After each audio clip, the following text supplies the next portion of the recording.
States Marine Color Guard.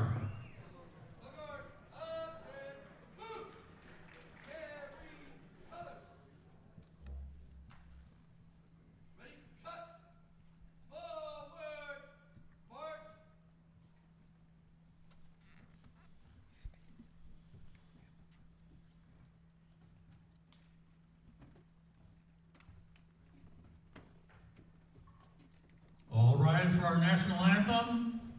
The national anthem will be performed by Miranda.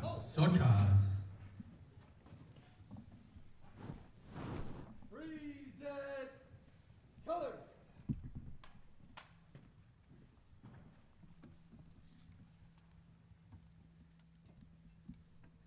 Oh, say, can you see by the dawn's early light what so proudly we hailed at the twilight's last gleaming, whose broad stripes in bright stars through the perilous fight, oh, the ramparts we watched were so gallantly streaming, and the rockets' red glare, the bombs bursting in air,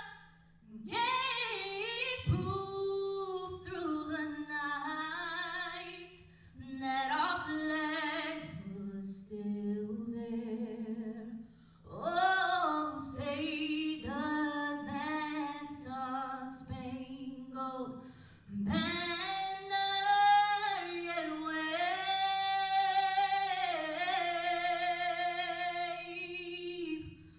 Oh, the land of the free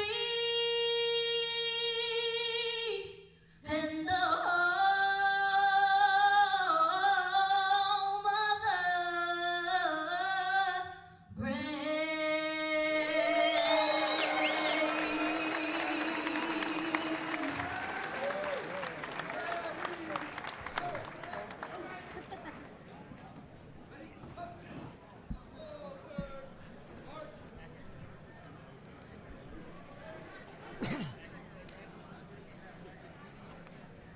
Thank you, Esmeralda Sochas. Thank you, United States Marine Corps Color Guard.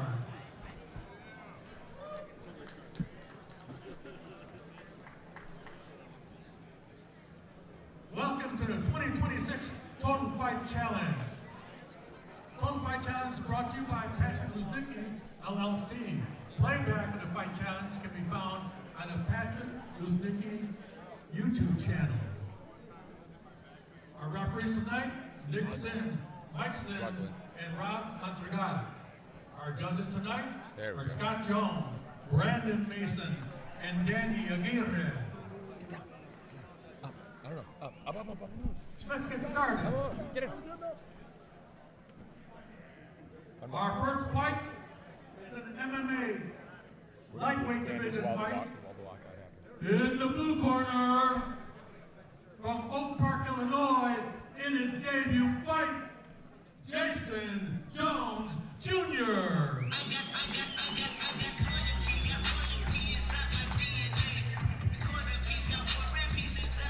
Good evening, ladies and gentlemen, and welcome. We are back from the historic CICERO Stadium as the legacy of Total Fight Challenge continues. This is TFC.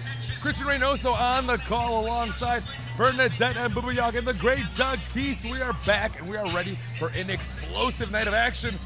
Guys, let's kick it off with Jason Jones Jr., debuting fighter out of Oak Park in the Fight Farm. Now, Brandon, you and I know the Fight Farm has been around for a long time, but here they are putting out a new member of the crop in the TFC cage. Yeah, one of their top fighters is on the card tonight too, Rafael Ramos. This is his teammate, Jason Jones. Yeah, as we both know, guys, it's sometimes about getting the whole stable ready and how far that can go.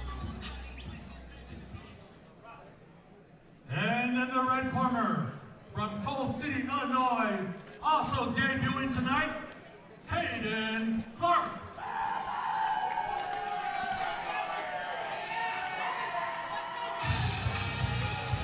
In steps Jason Jones Jr.'s incumbent, Hayden Clark, all the way from Coal City.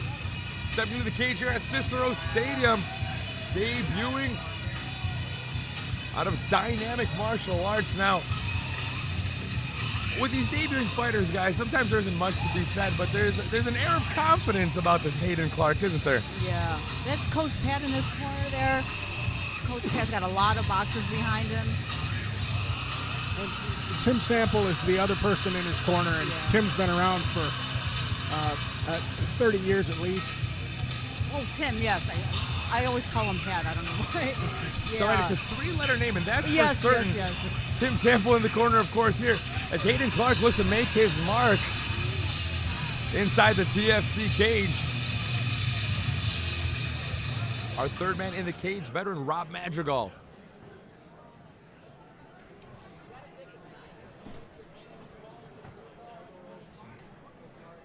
A lovely day here in the Midwest, a cool breeze outside, but inside CICERO Stadium, you feel it, the energy getting red hot as we are underway. Jason Jones Jr. facing off against Hayden Clark. First MMA fight of the night. I love Thai boxing as much as the next guy, but I like getting it started with some MMA. I love getting started with There's MMA. a special place in my heart for MMA. Of course, let's mix it up a little bit.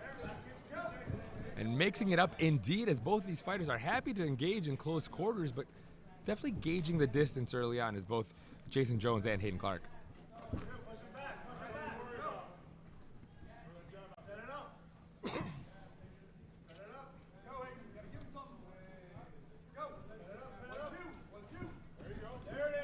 Jason Jones looking to close the distance right away, right into a takedown. Jason Jones doing a good job of using those punches, keeping the guard high until making his move, and then, of course, creating that first engagement to the mat. Not just getting the takedown, but passing immediately to side control. Yeah, it looks like Hayden has an overhook on that right arm of Jason Jones, not allowing him to proceed. That's allowing him not to get punched by that arm, Right. but it's also holding him in place, so it's going to be difficult to get up until he lets go. Yeah, it's just...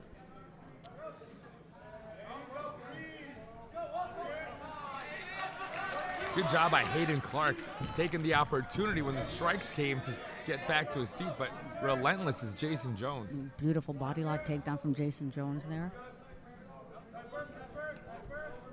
We're seeing early on Jason Jones very comfortable in the grappling realm. Yeah. You can tell in the first few seconds of the fight he was looking to close the distance for a takedown right away.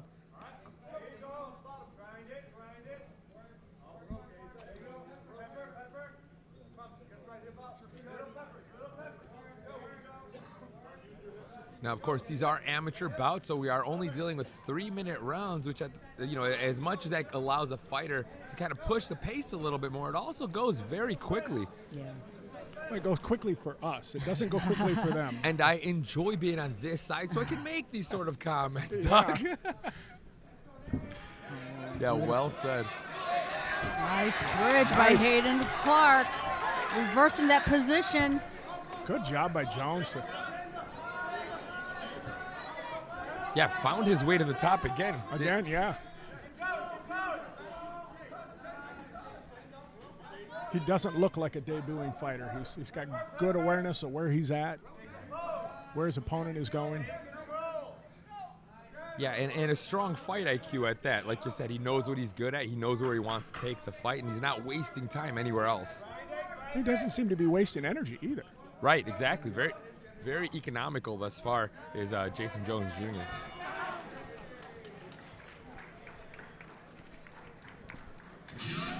Some solid ground and pound to end that round, actually. Yeah.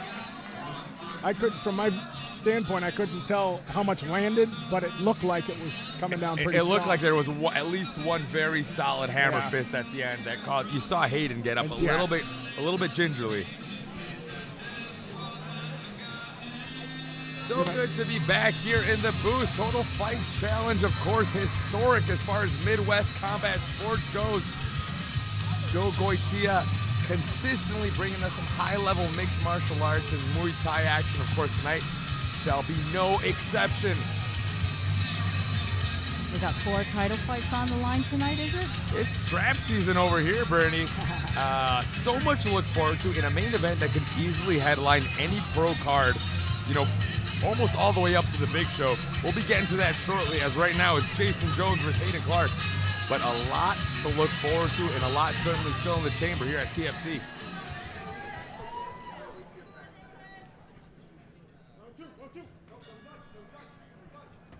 Round 2, Jason Jones is all business. Hayden Clark with a little bit of blood coming out of his nose.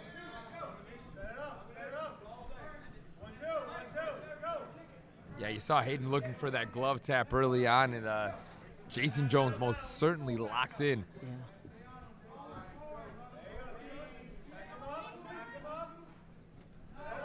It's a good right hand. Yeah, looking a little cautious, but he's doing well with his kicks. Jason Jones is a great counter fighter. Yeah, Jason Jones doing a really nice job of keeping those hands nice and tight. Ooh, and landing he was as he moved forward was Jason Jones on the defensive and shelling his Hayden Clark. That is a wrap. Jason Jones Jr., your winner via stoppage. And this the second round. It caught him with that right hand, and it really stunned him, put him down. Yeah. We're kind of alluding to it already. You know, Jason Jones did such a good job of kind of staying tight until he didn't. And when it was time to explode he did. Yeah. Methodical fighter. Yeah, methodical indeed. No wasting of energy.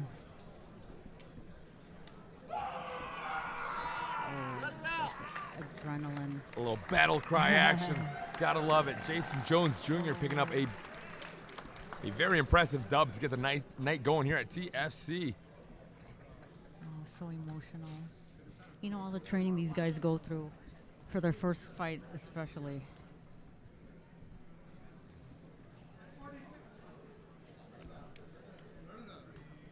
And 46 seconds of the second round, winner by TKO. Blue corner, Jason Jones Jr.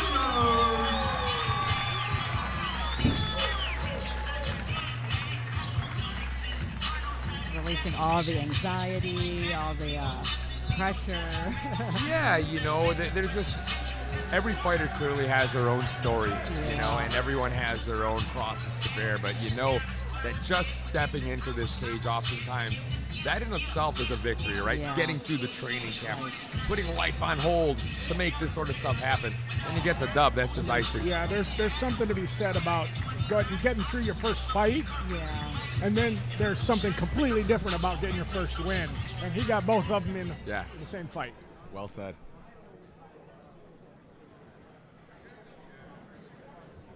Team Fight Farm setting the pace for tonight already. Yeah, Fight Farm. You gotta love it. A team like that is stuck around all these years, you know. Yeah. You're the hills and the valleys as it goes, but still putting out some talent. Playback will be played on the Patrick Luznicki LLC YouTube channel, where you will get expert commentary from Christian Reynoso, Bernadette Amabuya, and Douglas Keast, right here to my left. Thank you, Arturo, the OG. It's always nice to get a shout out. I'll take the love. I'll take it. I'll take it.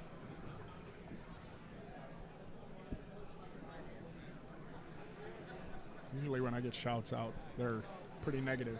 Yeah, usually mine come with like throwing out the garbage or getting the groceries. It's one of those sort of things. So I'll take the love from Arturo Piedra, the voice of the TFC and Matador Cage. Our next fight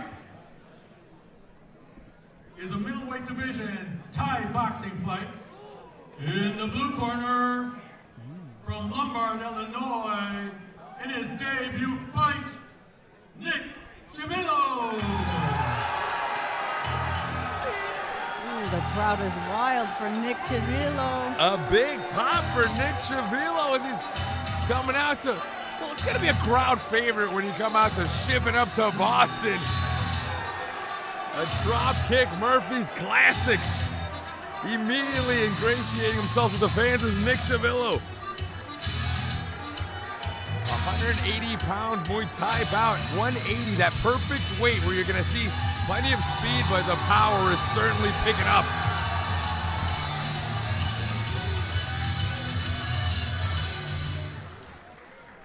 And in the red corner, from St. John, Indiana, with a record of 1-0, Red Peters.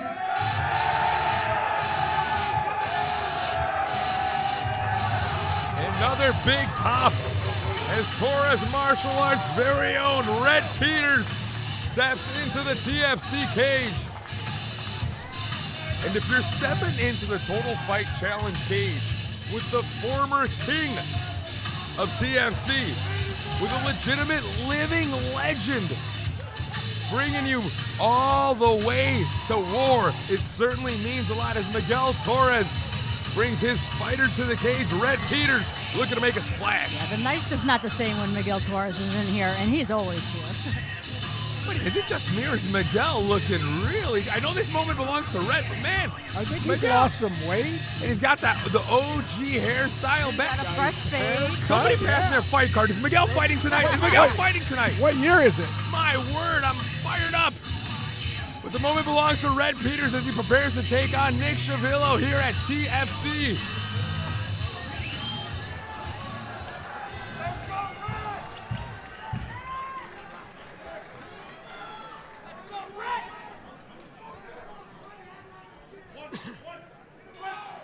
We are underway, Muay Thai action.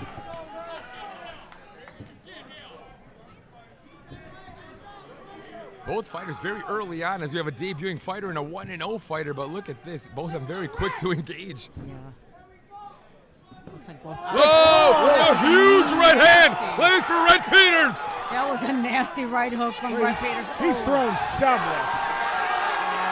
Unbelievable first standing 8 count of the fight for Nick Chavillo as Red Peters is just pouring it on. The first combination that Peters threw was with bad intentions. It was, he really trying to end this fight quick. Heavy hands. That right hand has certainly found a home. Devastating power on full display. Second. Now taking another 8, no, and that will That's be it. a wrap. Nick Our Chavillo referee Nixon seeing enough. took a little hook for himself there. Yeah, our referee showing he has quite the chin on him himself as he took a right hand from Chavillo. I've been there. I've been there, you guys. Yeah, I'll keep my seat in the broadcast booth dressed like a nerd. Thank you very much. But my word, what the power and the ability to stay so composed by Red Peters. You're gonna want to keep your eye on this one. To the first round, winner, red corner, Red Peters.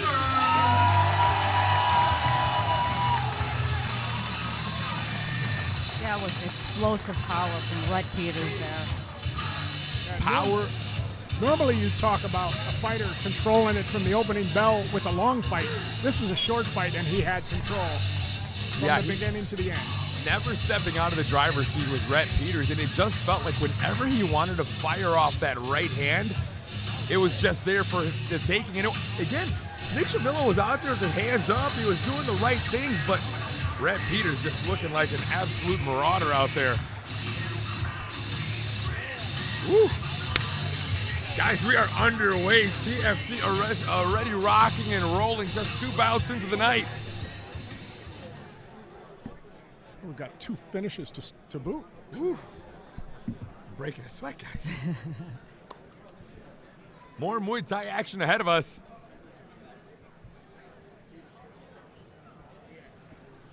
We'll be staying in the same realm. The last one at 180 pounds. We moved down to 175. More Muay Thai action.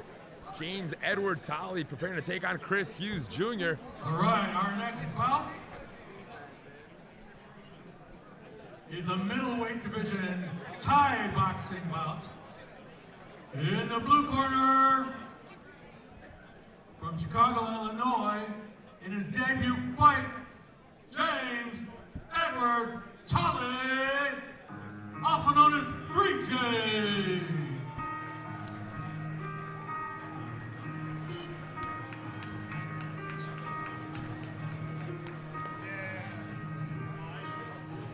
In steps James Edward Tolley,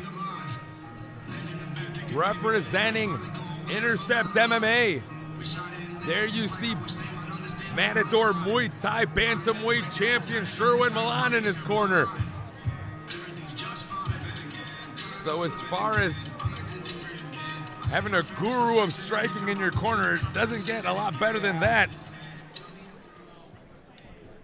And in the red corner, from Orland Park, Illinois, also the debut fight, Chris Hughes Jr.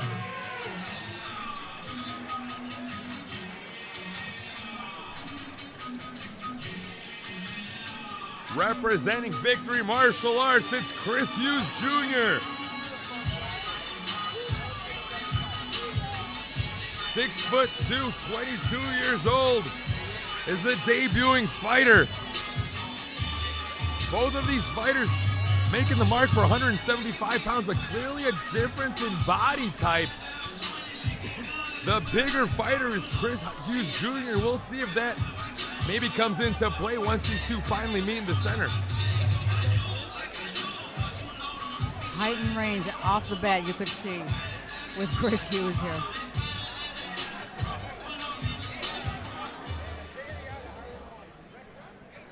I would like that reach of Chris Hughes.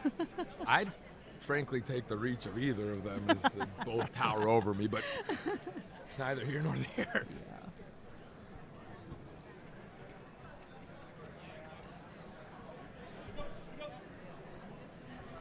Third man inside the cage, Nick Sim, clearly didn't have any cobwebs to clear out after taking that big hook in the last punch. Nick Sim's a G. He could take a hook. Oh, little slip from James Tolley there. Oh, both these guys look great as well for debuting fighters. I spoke to Cruz Sherwin about James Tolley. He said he works very hard. He's only been working with them for a few months, but his intention is to fight in MMA. So this is his first fight in the cage. And I like when they start off doing, you know, some Thai boxing, maybe do some jiu-jitsu tournaments. Chris Hughes has a nice cut kick there.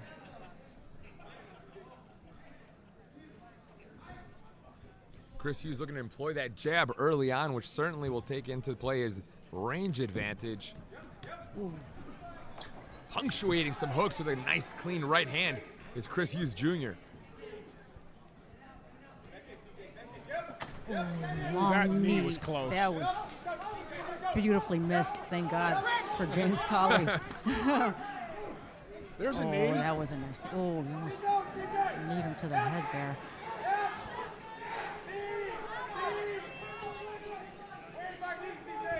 Chris Hughes, when he fires those hands off, they're pretty fast. Oh, nice teep from James Tolley. Perfectly timed as Chris Hughes was going airborne. That's how he's going to have to beat that range advantage. Exactly right, yes. That tape is everything.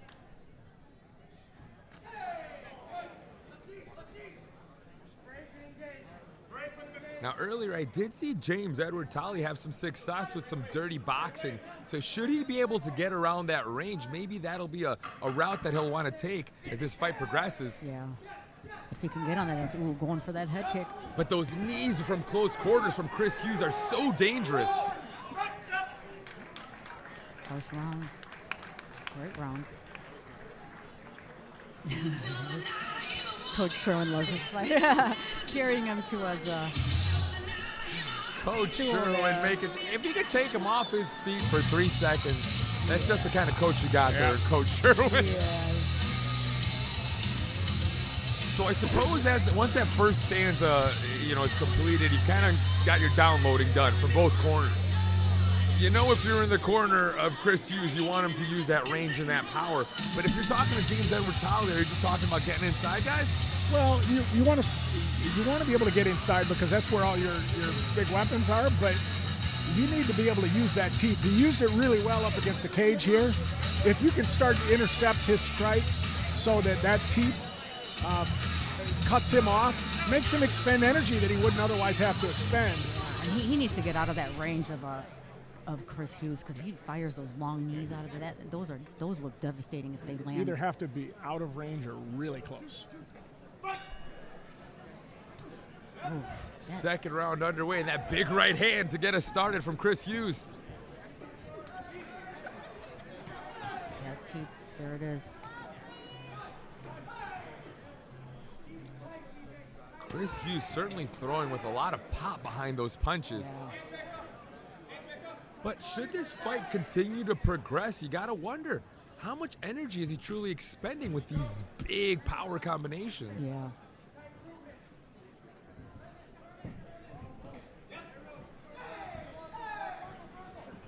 James Tolley looking to tie it up. Oh, look at that pressure from Chris Hughes. He just ran across the cage. Oh.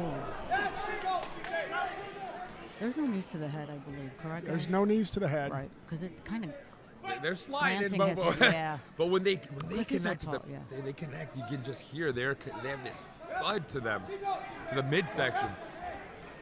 And this is the second Thai fight that we've had where all fighters decided to wear headgear and shin guards. yeah. So let's expand upon that. So is this a decision between the fighters before the fight? It has to be both fighters have to decide that they don't want to wear headgear. If one guy says I don't want to and the other says yes I do, they have both to wear it. Yeah.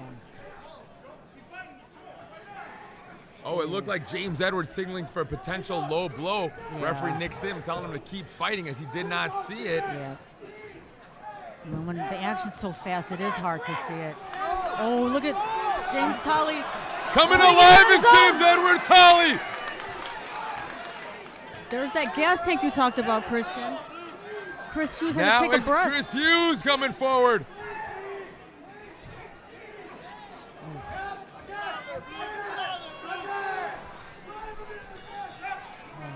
Gosh. Ooh, if the way that second stanza wrapped up is any sort of indicator of what we have coming, a potential battle of attrition coming in the third and final round. Yep. I really hate to be a judge for these kind of fights, but you know, our judges are so used to it. They're watching every single strike that's landing. We're just enjoying it from this outside. Just hanging out. It was nice to see that Tolley had what he felt was a low blow and then was able to turn around and put Hughes up against the cage. Yeah. You know, I mean, he was really laying it on him. Yeah. Goes to show you, like, I mean, how good and how important strong refereeing is for everyone in attendance. Of course, for their safety, but clearly Nick didn't see enough of a low blow to stop the action. Had he done that, James Edward Tolley wouldn't have had that moment potentially, you know, because then both fighters would have taken that breather, right? Yeah. Absolutely. It's always just fun to look back and see how things play out, and we shall see what we have in store here in the third and final stanza. Kick for kick there. There's that teep. They're trying to do some fakes. If you notice, Hughes is looking a little bit slower. Gassed a little bit, yeah. Well, he I think fires it off was- a lot. Yeah, I mean, he had a lot of output in the first two rounds. Shoot, both rounds, first and second round, right after the glove touch, he threw a right hand. This one he did not. So let's see if his gas tank has been damaged. I'll tell you this, when he does decide to throw, there's plenty of pop left in those punches for Chris Hughes. Yes. He puts a lot of oomph in his strikes. Oh, that was a nasty Speaking of Superman. oomph, the Superman punch. Oh, those knees. James Tolley bringing back the action to him, though.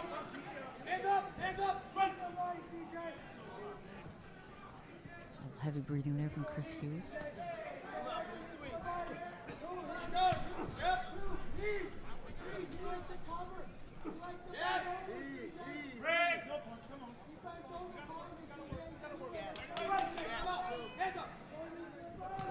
Oh, a huge Superman punch landing for Chris Hughes Jr.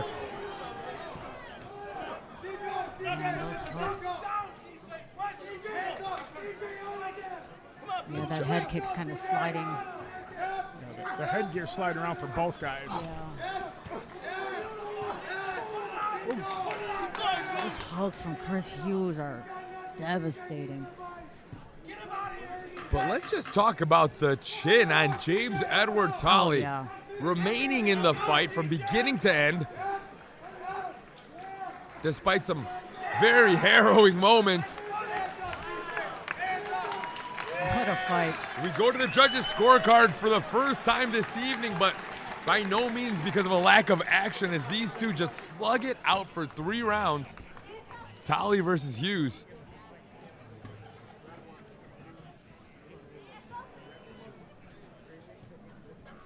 Now, we talked about not having to be judges, but I think Chris Hughes remained in the driver's seat for the vast majority of that fight.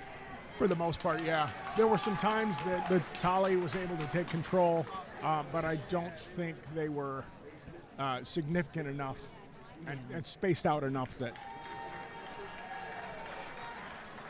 We await the official judge's decision, as these two certainly let it all hang out inside the cage tonight. Look at those smiles, the sportsmanship. You gotta love it. Yeah. First fight for both of these guys.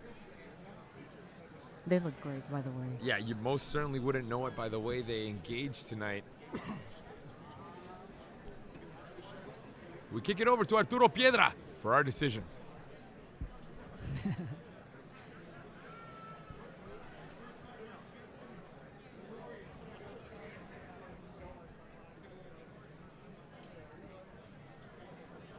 Judge 1 scores 30-27. Judge 2 scores 30-27.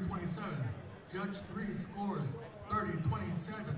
In a unanimous decision for red, Chris Hughes. Unanimous decision from all 3. A big win for Chris Hughes Jr.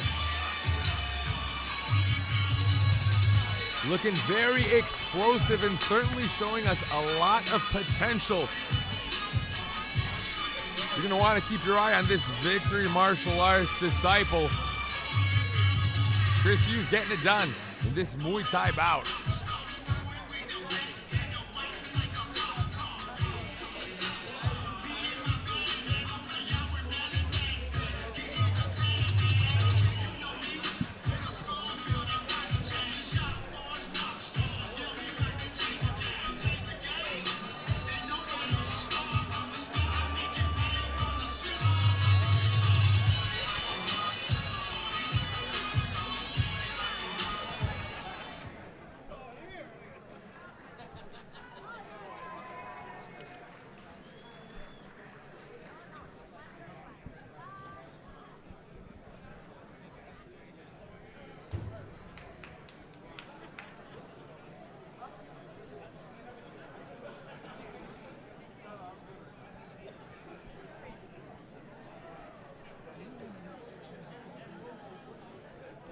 August 15. August 15. August 15. It's right there.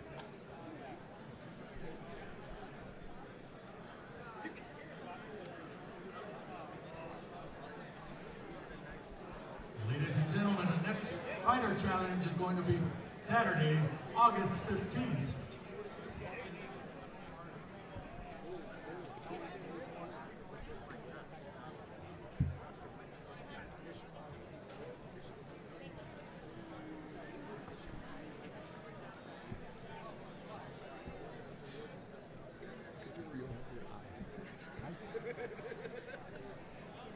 I couldn't see it, like it's right there. And that guy was standing right in my way. I'm like,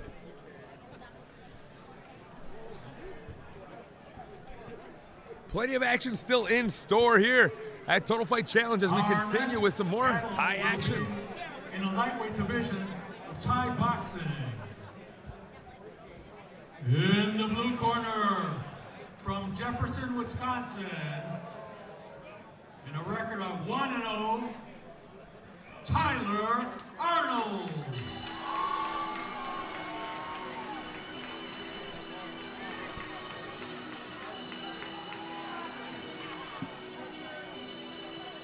More Muay Thai action in store.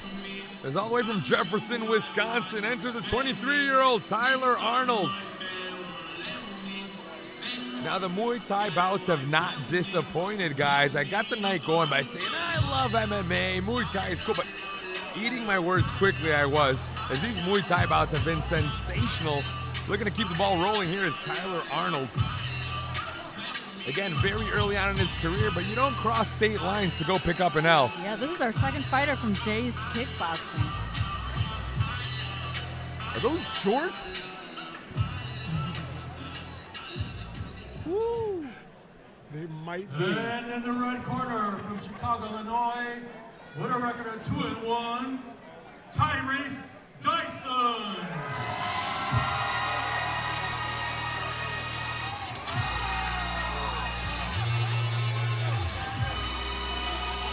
In steps Tyrese Dyson.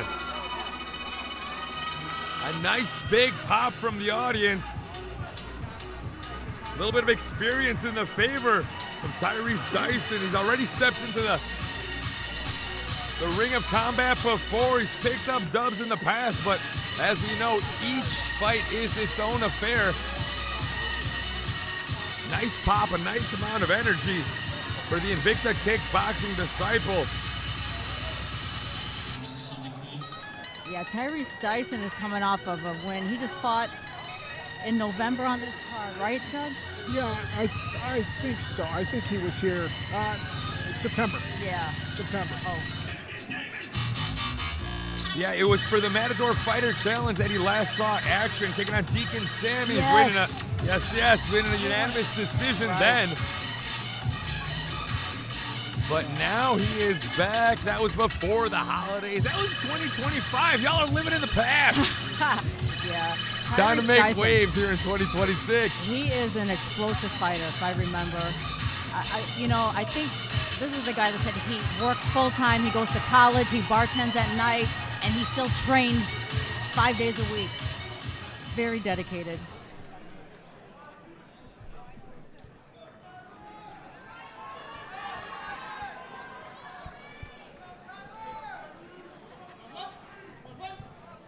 Referee Mike Sim. We're swapping out Sims as Mike Sim takes center of the cage. Both fighters engage immediately. Tyler Arnold's got some cool Thai jorts. Did you They call are those? indeed Thai jorts. Ooh, nice kick from Tyrese Dyson there. Does it say anything about me that I was continuously looking at his rear end to see if those were actually denim? It speaks volumes, to be frank. But truth be told, I'm going to call the fight now, and afterwards I'm going to call him and figure out where he got those and if they have them in the 30. Ooh. I don't even know how that popped off his head. It looked like his headset had an ejector button, but Yeah, the headgear is tricky for it not to move, but I think headgear is fine for training, but I'm not sure how I feel about it. yeah. I wonder if they've made it mandatory now because everybody's wearing it now.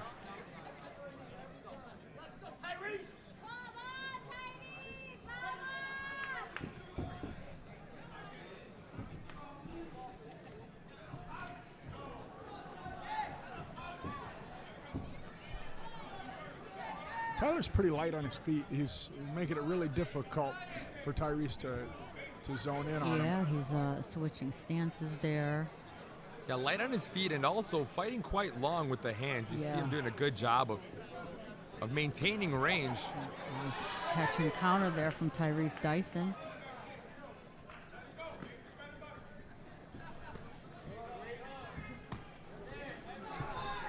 Tyrese Dyson's doing a good job of countering with the leg when Tyler comes in for a punch. Ooh, that was a nasty knee. We're going to need some super glue for that headgear. Or just go to town with some masking tape. Let's just really get it on there, guys. Very exciting first round, and clearly both of these fighters very comfortable in the ring or in the cage tonight. As again, both fighters early on in their career, but very, you could tell they were both trying to figure out what the other one was bringing in tonight. Yeah. I keep looking at the butt of Tyler Arnold too. Though I need some of those shorts. I think. It's, you know what it is? It's the pockets. It's the drawn-on pockets. You're trying not to look, and then you're looking at the pockets. Yeah. I like that the first person to admit it was Doug. Is it weird that I'm staring at it? No, Doug, you made me stare at his butt. Here's my thing. Both those tie shorts and women's regular shorts have fake pockets. So, yeah, I like fair defense. It's just one of these things. Your eyes are drawn. It's the pockets. But bringing more than just style to the cage tonight is Tyler Arnold. We talked about how relaxed he looked, how light on his feet he was, and how well he was using his range. We'll see if he changes the game plan or if he's able to implement a little bit more of something else into this second round. I think he's doing a good job being the longer fighter. You know, it's making it really hard for Tyrese to get in close. That teep woke Tyrese up. He did not like that. Oh, wow. I think he realized that he can't stay outside. Tyrese.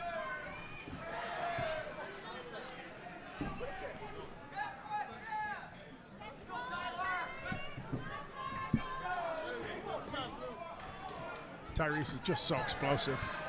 Yeah, he is, and he most certainly jumps all over the opportunities to throw when he is in tight.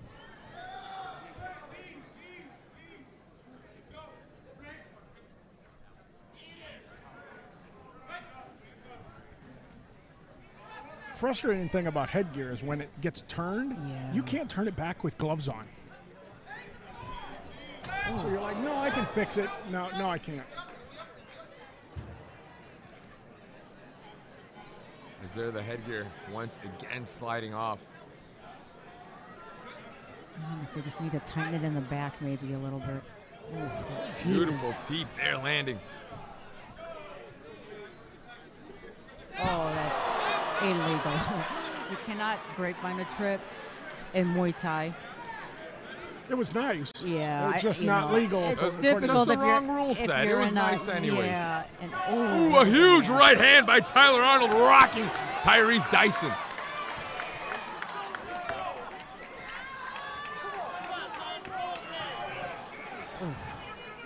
Ooh, that headgear. It's sliding because of the big punches landing by Tyler Arnold. Yeah.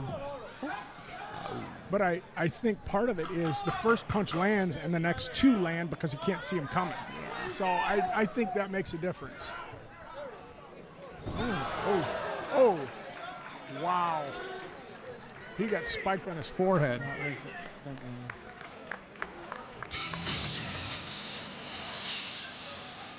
Exciting second round, maybe a little bit more action from Tyler Arnold, as it felt like he found a home for some of his strikes, while certainly still using that distance. And maybe a little bit of frustration from Tyrese Dyson, be it from his opponent or even from his headgear, but whatever the case. Maybe a little shift in round two. I think both is right. That first teep that came in from Tyler Arnold in that second round. Set the tone. Yeah, for sure.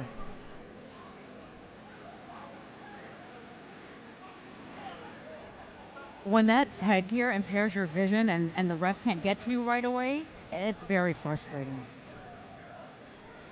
It's like fighting with a pillowcase over your head. Yeah.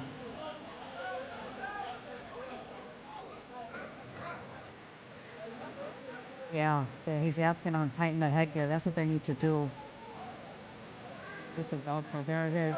Unfortunately, as the match goes on and you get sweatier, it's not going to get any better. It's going to get worse, yeah. Third and final round, Tyler Arnold immediately taking the center as they both exchange right hands. Tyler Arnold landing a second. Oh, that was a nasty knee. Knee for knee there. These two are going at it. And the headgear becomes an issue again. Nice tape of his own. It's Tyrese Dyson. Oh, man. Ooh, a nice right uppercut landing there by Tyler Arnold.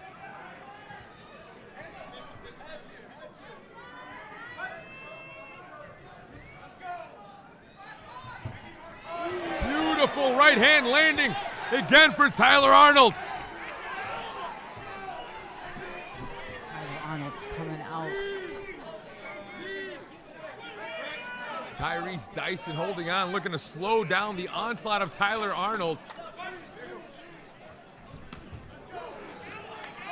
Look at Tyler Arnold, beautiful head kick. Kicks the headgear off of Tyrese Dyson. In case anyone's wondering if it landed.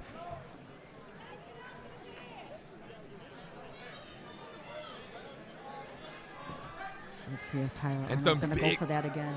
And some big breaths coming from the corner of Tyrese Dyson. And now needs to work himself up off the canvas again. Getting warned by the ref. Is he quitting? He's trying. He just waved to the corner and said no more. That'd be something. You don't. Who did that? Tyrese Dyson just waved to his corner. These two are getting emotional in the ring, I think. In the cage. Tyler Arnold looks pretty calm, cool, and collected. Another big right hand lands for Arnold. Now a little bit of ragdolling by Tyler Arnold as he whips Tyrese Dyson into the fence.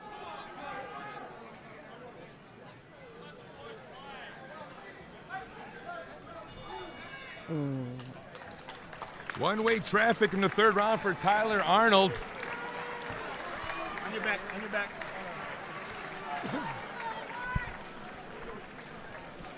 Very exciting matchup. Both fighters really pushing the pace as best they could. Yeah, that was a beautiful performance from Tyler Arnold. Very maybe impressive. just a little more in the tank as that third round kind of continued. But again, we'll have to wait and see how the judges score this bout. Yeah.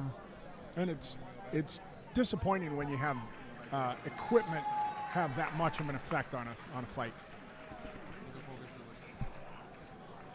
But they are both wearing the same headgear, so it's the same hand they were both being dealt, right?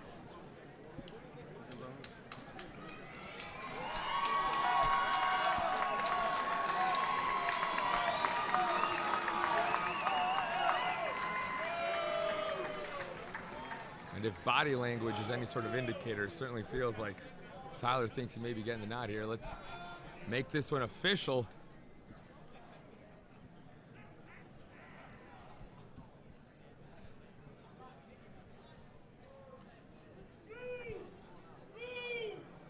Tabulation of the cards. Yeah, a little. So maybe it's a bit closer than we think. Yeah, someone's got to bust out the abacus and figure out. Ooh, the crowd's getting restless.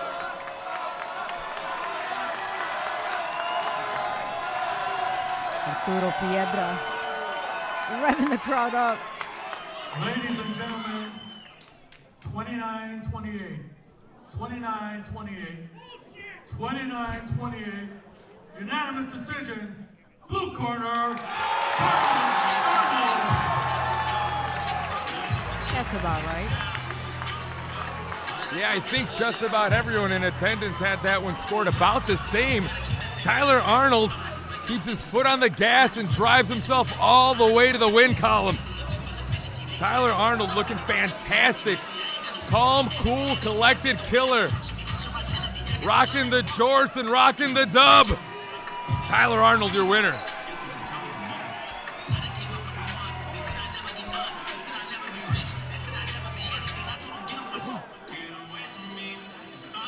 Beautiful job, Tyler Arnold, showing indeed there are levels to this game as he just stepped it up a touch and made it clear from that point forward who was going to be in the lead. He kept it in his range and made sure that his weapons were the ones that were brought to bear.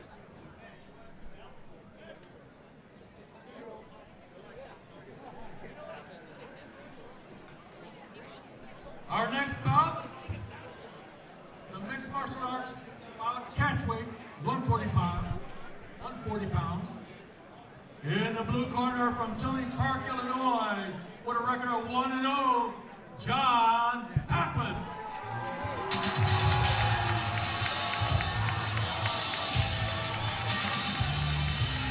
In steps John Papis.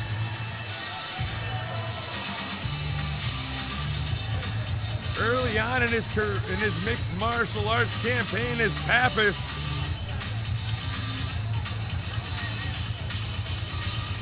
Last seeing action in September inside the Total Fight Challenge cage as he picked up a submission via rear naked choke in the first round looking to carry on with his winning ways as he steps in against Mike Riscala. Somebody's got plenty of accolades in his own right, but this walkout, this moment, is going to belong to John Papis.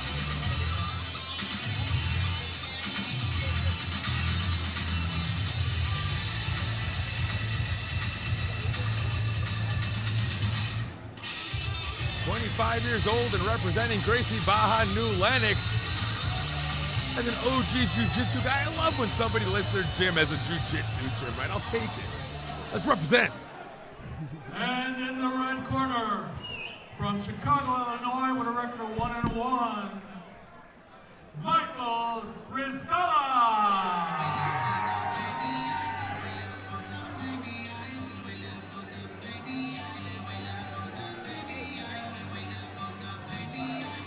Representing Carlson Gracie is Mike Riscala. Recently creating quite the buzz as he had a head kick knockout, create a real viral moment in another organization a few months ago. Since then, staying sharp, competing in some of the biggest grappling events in the area, now stepping back into the home turf that is the mixed martial arts cage. There you see in his corner, Volandi 300 at Sasu just a week ago, picked up a win in the PFL. Now looking to take home another big dub to Carlson Gracie. There we see, of course, the great Andre Magish in the corner. Really putting out a very high-level fighter nowadays is the veteran Jiu-Jitsu black belt, Muay Thai crew. That is Andre Magish. In steps Michael John Riscala. Mike Rizzi is coming off the momentum of the win of his teammate Volandi, who just made his pro debut, as you said. Now it's his turn. This matchup is a contender for Fight of the Night. Probably. Yeah, absolutely. You're going to want to bookmark this one as far as the fight card goes.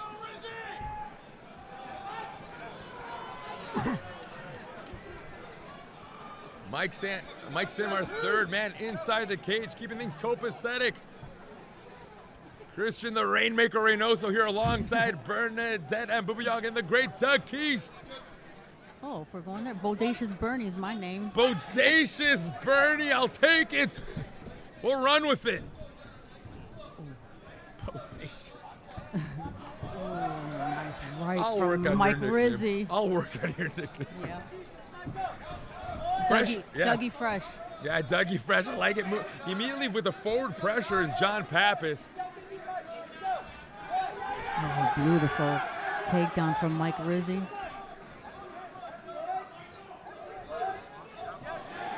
I'm not sure if that was a takedown or if Papis pulled him down. Oh, yeah, I couldn't tell with this pull in front of either him. way, he ended up on top. And as the jiu-jitsu player ending up on top inside the open guard of Mike Riscala, may not be a bad place to work from.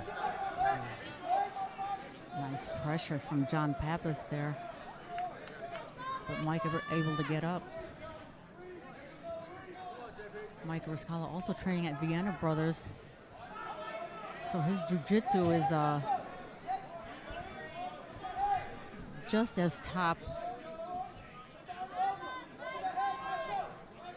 Yeah, you realize that no matter what team you come out of, if you're coming out of a team that's very well-rounded and it's got everything there, it still doesn't hurt every now and then to go out and find a specialist, right, that'll help you hone specific parts of your game.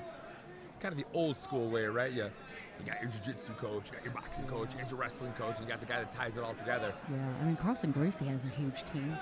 Absolutely. I think he just has more training partner. You know, he just Slip to the back. Beautiful body lock. Wow, nice. You know, I'm sure there's a lot of people in the crowd that don't enjoy this, and I'm loving this. It? This is great. John Papis is a heavy wrestler. Papis using that right underhook to keep that pressure on Riscala.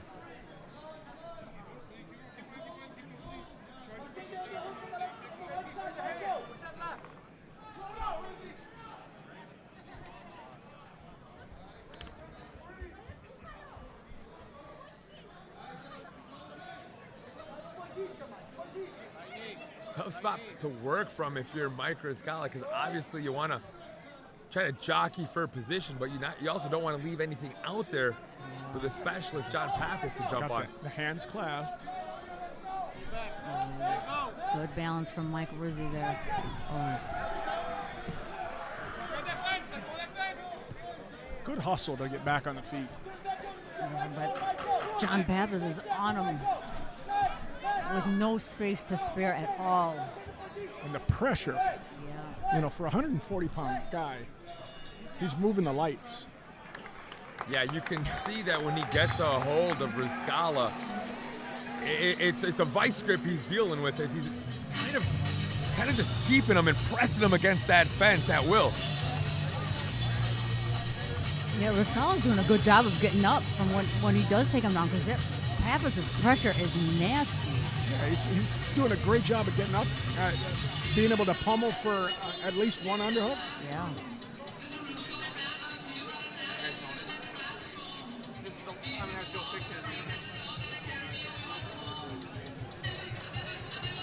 We'll see if there's more of that same sort of sticking to the game plan. Or we also know sometimes fighters will want to employ that game plan to wear on their opponent and switch it up later on. Or will it be the same, you know, rinse and repeat?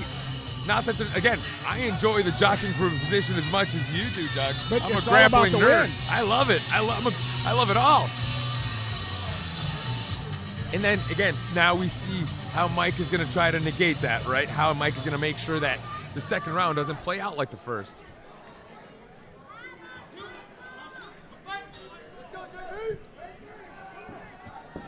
He is. Looked like he caught an eye. Look at how strong John Papis is. And it looked like that jab caught him right on the eye. And you see what Papis did. He went right to the clinch where he didn't have to see him anymore. He just feels him.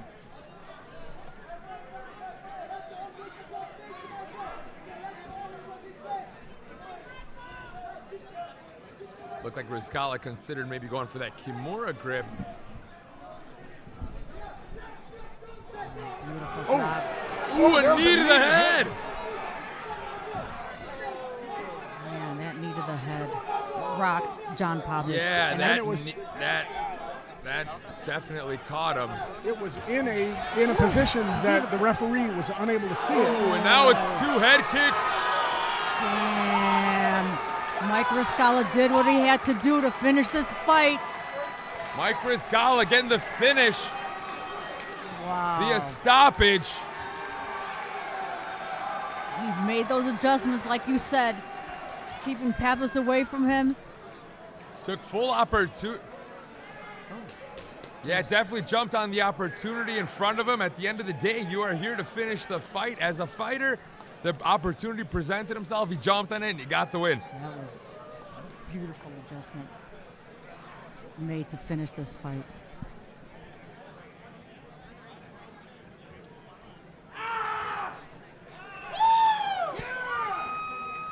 Yeah, that'll be a good learning experience for both fighters, and certainly they can analyze the tape and see how they care to treat it moving forward. That was definitely a tricky engagement, but definitely an explosive finish for Mike Riscala.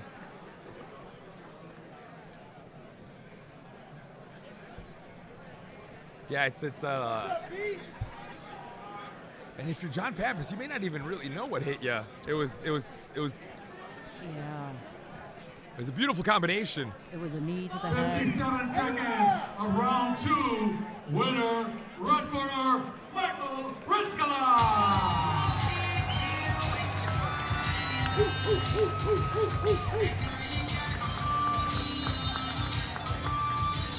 That was a beautiful fight.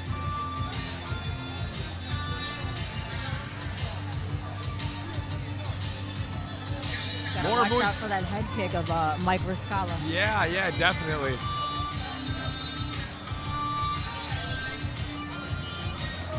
More MMA action in store. As we haven't even met the midway point of our card just yet.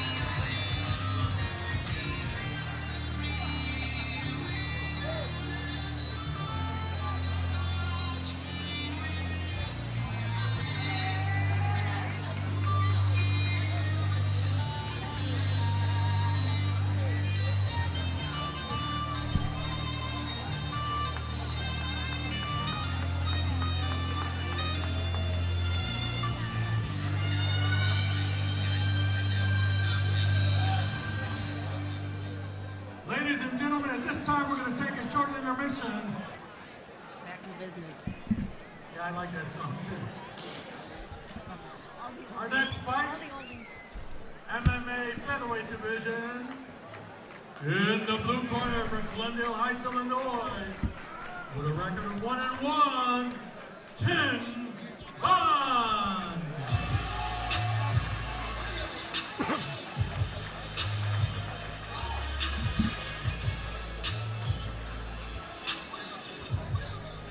In steps another combatant out of Top Notch as Tin Bond makes his return to the TFC cage. We've seen him in the past. He's got some experience under his belt. And if we're talking about gyms, if we're talking about experience, there's not a lot of gyms that are going to have as much experience underneath one roof as Top Notch. Yeah, Tin Bond is coming out with his third fight now. Team Top Notch always comes out. Almost every promotion they have guys fighting. Is this their first fighter on this card? Yeah.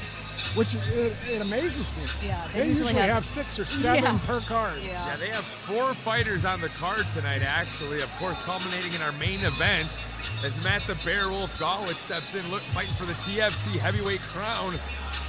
So there's plenty of firepower coming out of Top Notch tonight, and we get the ball rolling with Tin Bond.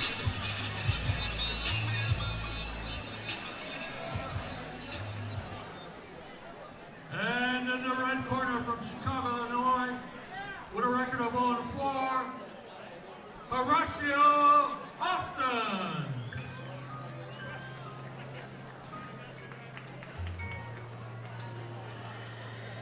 Now ready to meet Tin Bond in the center of our cage tonight is Horacio Austin. This already the 5th fight of his mixed martial arts campaign as he looks to pick up his first win against the very game Tin Bond. You know, especially at the amateur level, I think it's so important and such a great idea to get in a lot of work, get in a lot of match time, a lot of times under the bright lights, because at the end of the day, these records matter even less than, you know, or pretty much irrelevant as soon as you turn pro. Absolutely, absolutely. You want to get experience, but you don't want to get injured. You don't want to get beat up. And sometimes there's a fine line between that. I've seen guys get a lot of fights, and they just take a lot of damage. And then they're no good for their pro career because it's too late. Yeah, and it's absolutely right. You see that oftentimes. I'm sure you've seen it in the fight game and something you try to avoid with your own fighters. Here we have Horacio Austin for the 5th fight of his mixed martial arts career, taking on Tin Bond at 145 pounds.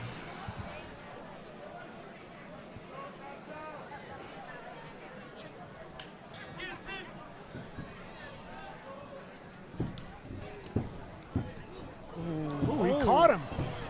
Caught him a couple times. Oh my God, non-stop action from Horacio Austin. Heavy hands from Austin as he pours it on Tin Bond early. Oh man, heavy strikes. Full power only for Horacio Austin.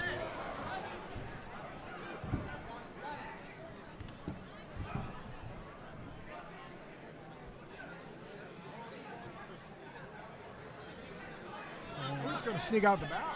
Tin Bond's getting the back. A sneaky sneak is Tin Bond as he works his way to the back. Austin keeping his elbows close to his body. After truly surviving an onslaught, Tin Bond already working his way to the back. Literally right in front of his corner. As Coach Mack and Chris the Jungle Johnson can coach him through this position right here. He's got his flatten out there. Oh my gosh. Beautiful back control from Tin Bond so far. A turning of the tide to say the least. Now with both hooks in and flattened out, delivering punishment is Tin Bond. Sneaking under the chin. Austin. Will Tin Bond looking for the finish here. It looks like he may already be under the chin, guys. Yeah, he is under the chin. He's got his hips pressed up against him. making it difficult for There's Austin the to get tap. out. Tin Bond pulls this one out of the fire. Wow. And your winner via rear naked choke, Tin Bond. Tin he was in a world of trouble at the beginning. He got rocked. Yeah, that was. What resilience at the end of the day. You could teach a fighter striking. You could teach him jiu-jitsu. You can teach him just about any technique, but you cannot teach heart and grit. And that Tin Bond clearly has in spades. Wow. Credit to Horatio Austin for pouring it on early and putting Tin Bond on the canvas quick. Twice, yeah. Remaining in the fight, and now your winner, Tin Bond. 141 of the first round. Winner, blue corner, Tin Bond.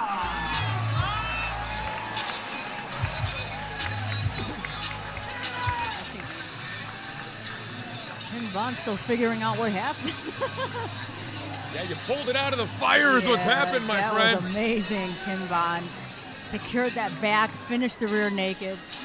Textbook, beautiful. Once he was able to slow Austin down, he was able to control the position, slip out the back, and it was over.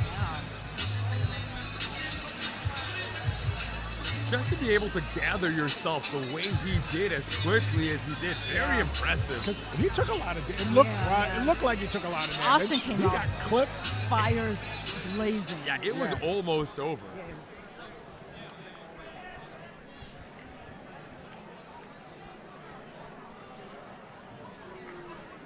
Whew, the energy level here at CICERO Stadium certainly turned up a notch. As Tin Bond. Fight challenge is brought to you by Patrick Riscala, LLC, and the Quintana Law Group.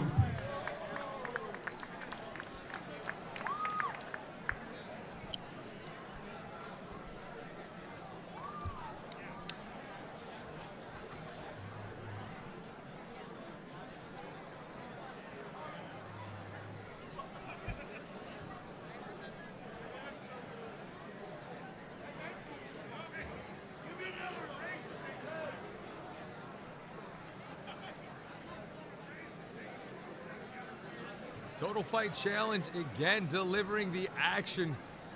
Our next fight is a mixed martial art in the bantamweight division. In the blue corner from Chicago, Illinois, with a record of 0-2, John Franco.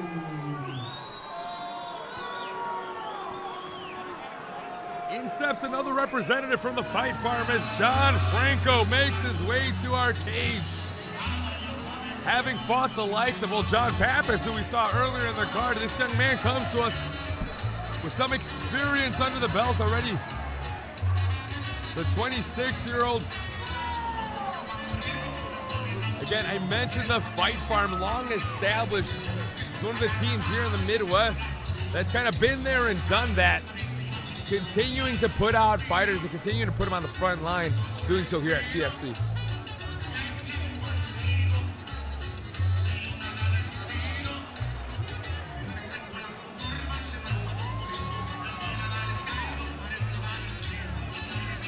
Now, if you were in the locker room moments ago and you saw Tin Bond and Horatio Austin just set this place ablaze, that energy finds its way into the locker room.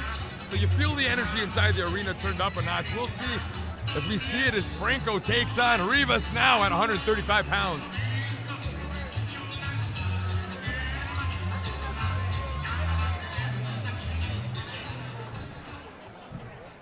And in the red corner, from Portage, Indiana, in his debut fight,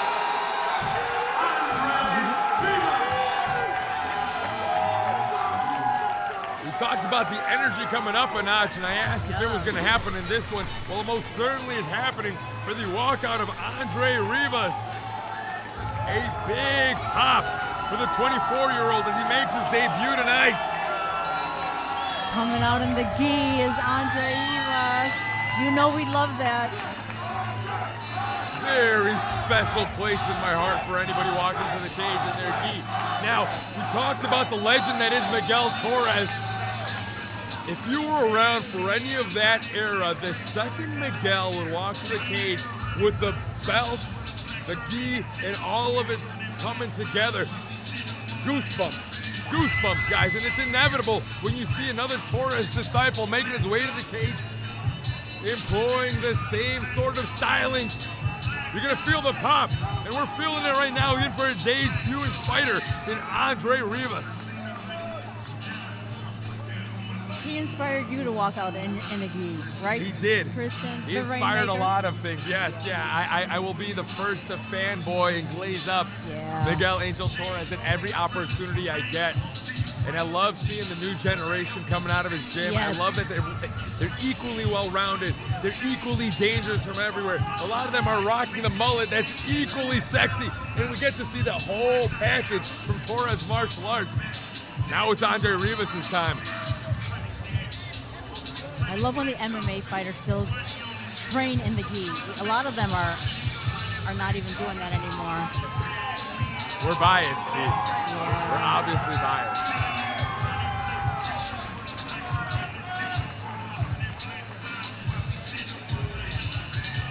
A lot of excitement around this matchup between Franco and Rivas as Team 110's Fight Farm takes on Torres Martial Arts.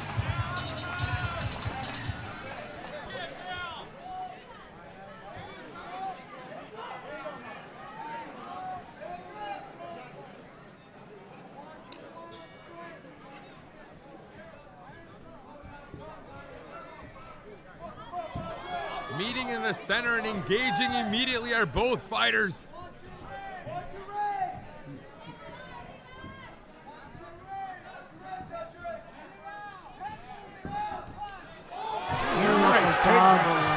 Gorgeous entry by Andre Rivas as he collects the outside trip.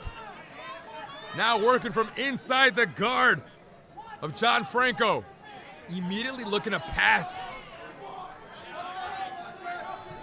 And immediately looking to establish side control is Rivas.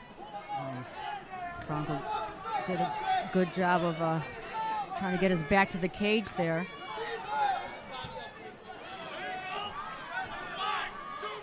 Continuing to climb and potential arm triangle implications. Arm triangle in on the way up.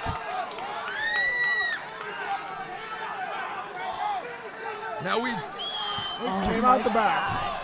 See, 135 is so fun to watch. coming out the back door, but immediately potential guillotine set up here for Andre Rivas.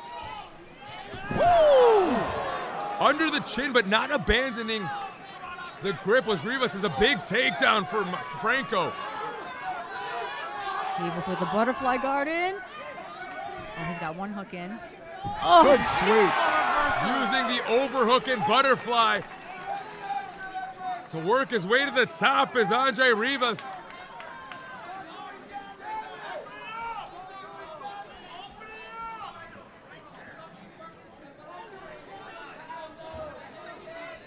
Employing some shoulder pressure here and potentially looking to isolate the left arm of Franco as Rivas.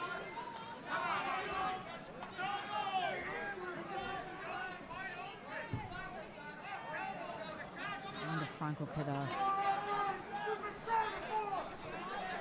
Well, if you're Franco, you find yourself between a rock and a hard place, because as much as you want to start scrambling to establish something, you don't want to leave that left arm in peril either. Beautiful. Yeah. Passing to full mount and grapevinding the legs is Rivas. Look at that beautiful grapevine and mount control from Andre Rivas.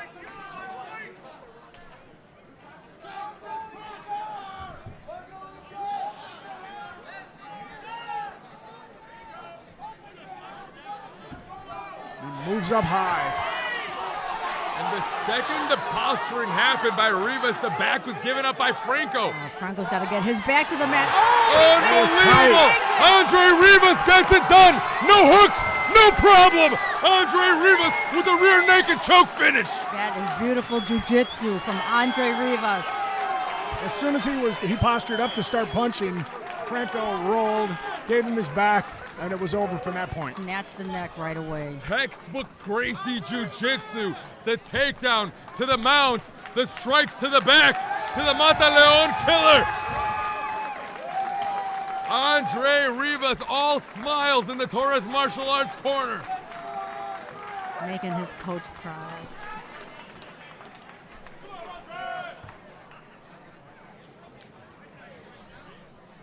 .254 round one, tap out, rear naked choke, winner, red, Andre Rivas.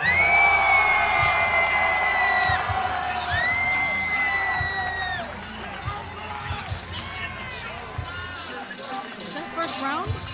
That was First round. indeed the first round.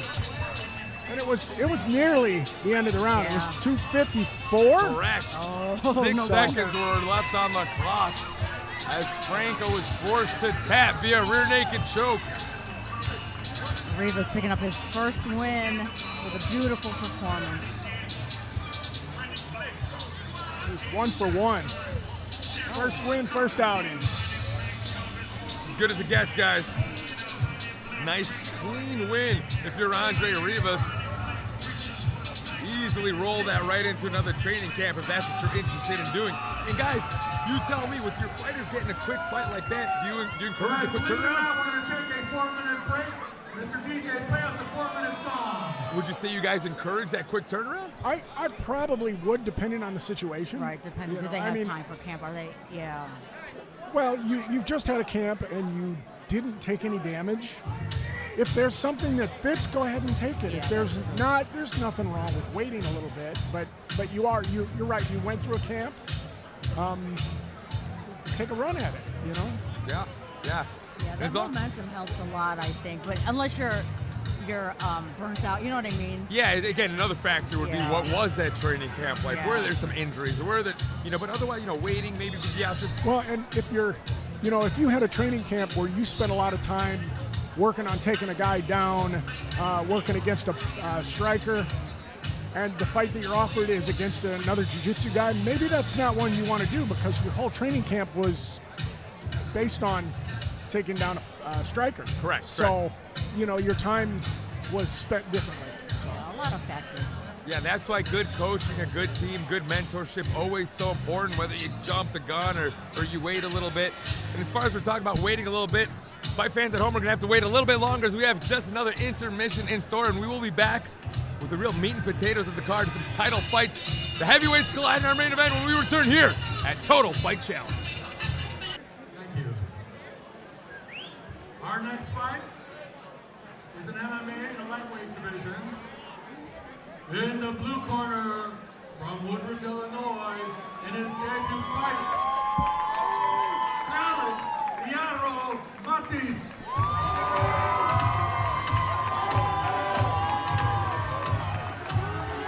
In steps the debuting fighter, another top-notch disciple is Alex Liarmatis.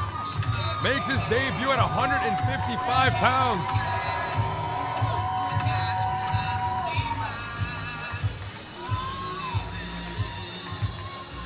We've seen top-notch looking amazing already as Tin Bond set this place on fire earlier tonight. Of course, we talked about top-notch being one half of our main event later tonight. And now it's the debuting Alex Liarmatis. Yeah, we don't know much about Alex. Coach Mack in his corner, their teammate Jaime Martinez. He's a veteran here at TFC.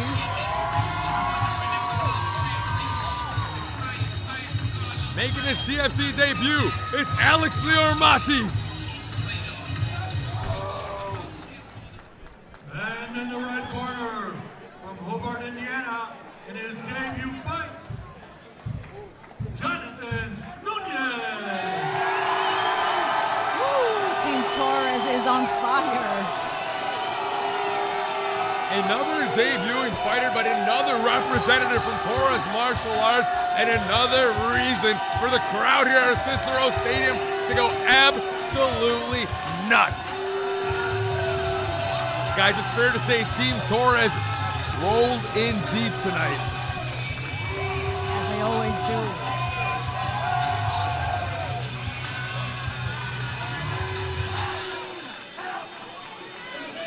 Jonathan Nunes making his debut, lightweight fighter, 24 years old.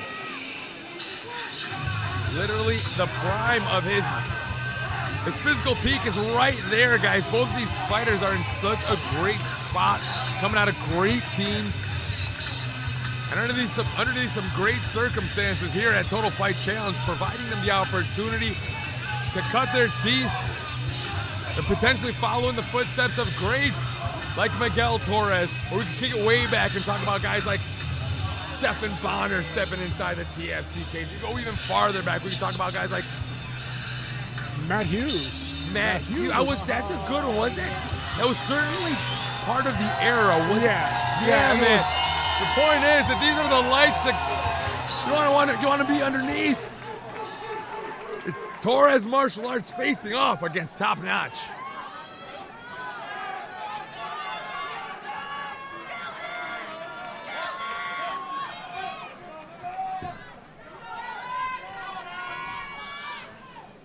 Nick Sim, our third man inside the ring tonight. Nice combination there early on by Jonathan Nunes. Leon Martis is landing that right cross.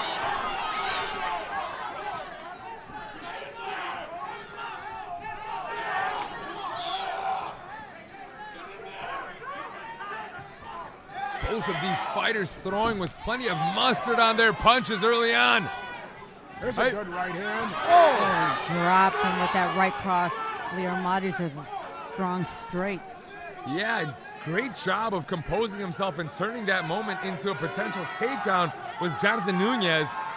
Now pressing against the fence.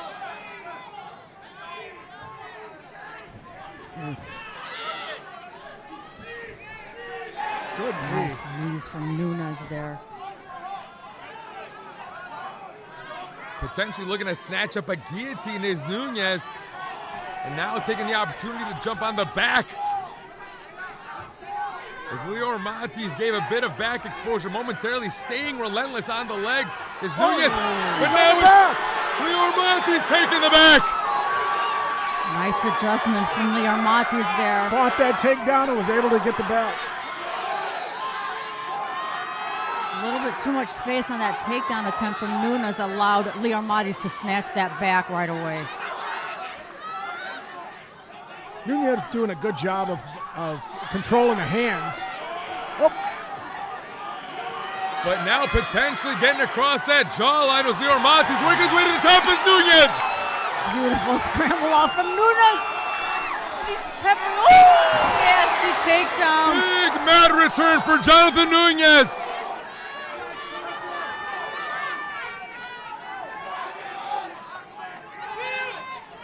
Thinking about a potential switch there was Leo Martis. Yeah. Oh. Absolute roller coaster of emotions shaping up in this lightweight bout. Beautiful takedown there by Nunes. But Nunes ended up on the bottom on that takedown. Yeah, he's snatching that single with his leg on the outside, which allows Leo Martis to counter right away. Beautiful snap down from the front headlock for Alex.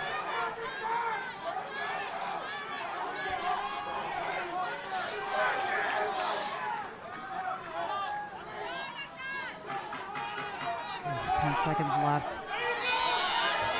Another big takedown there for Leo Martis.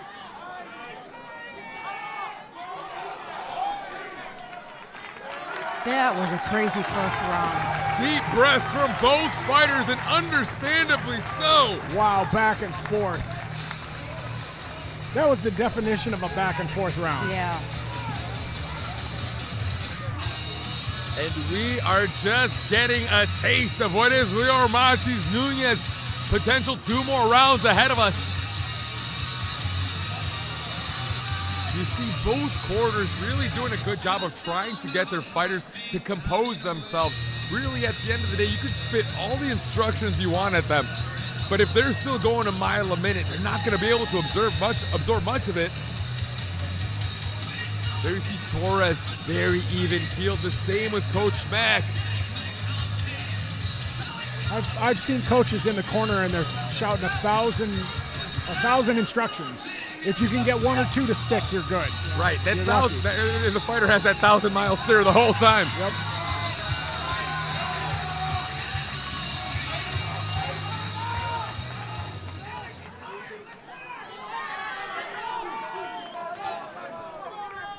Second round underway. Leo Montes meeting Jonathan Nunes in the center of the cage.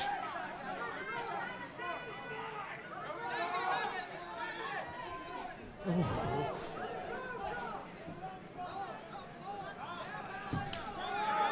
little bruising on the left leg there, Leo Montes. Oh, big right hand connects there for Leo Montes. That spinning back kick just landing.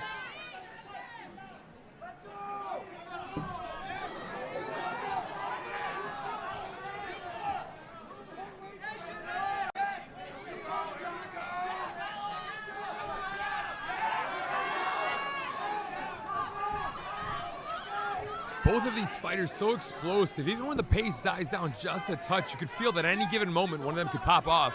Yeah. I mean, it's such an even exchange. It's ridiculous almost. Need I remind you, these are both debuting fighters. God, I forgot about that.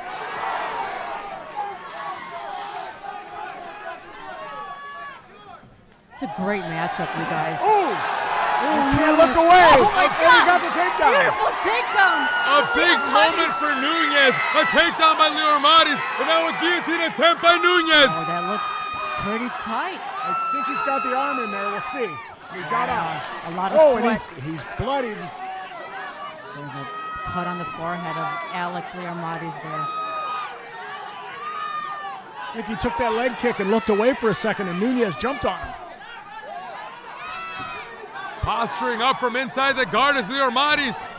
Jumping on the single is Nunes. There's that single.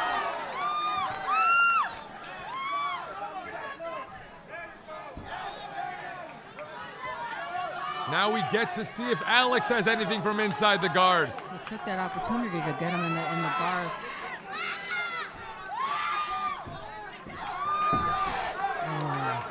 Relentless passing there by Nunes, now in side control.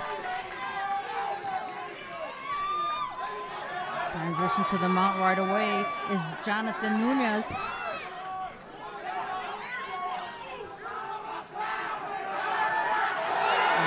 Heavy ground and pound from Jonathan Nunes.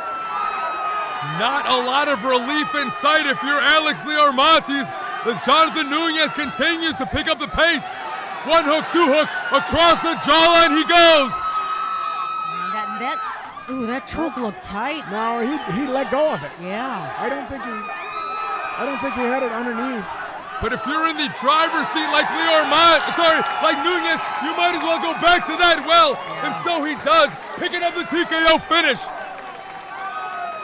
What a fight, Leo Montes and Nunes in an instant classic. Again, even that round was back and forth. Yeah. Back and forth, but once establishing the mount and the back control, Jonathan Nunes just stapled himself on top, continued to deliver punishment, and got the job done in impressive fashion. Amazing performance from both of these debuting fighters. My word, early contender for fight of the night.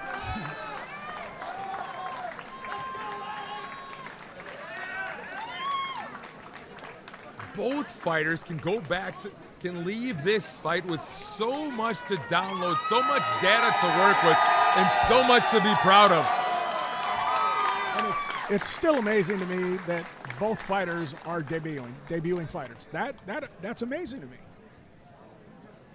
Absolutely, the future is bright. 2 minutes and 28 seconds, 58 seconds for the second round. Winner by TKO, Jonathan Nunes.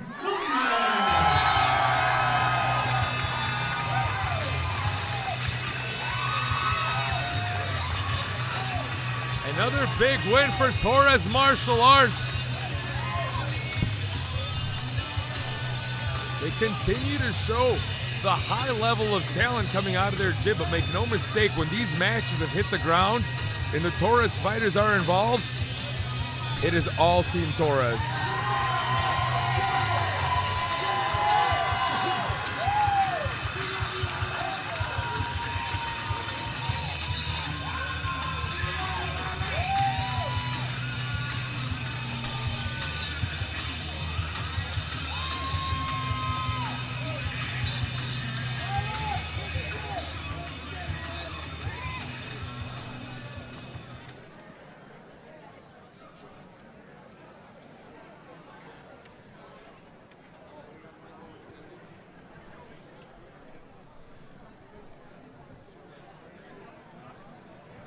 These next two bouts, the coaches can stay in their respective corners.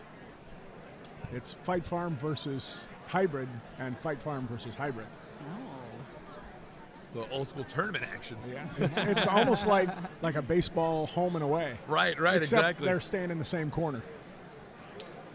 Yeah, this is a great opportunity for these teams to come out and to bring a nice group of fighters, everybody training together with the same date in mind, everybody going to war together on that front line together. Certainly creates a new level of camaraderie, I'd imagine. Our next bout is an MMA featherweight division fight. In the blue corner, from Maywood, Illinois, in his debut fight, Angel Ruiz.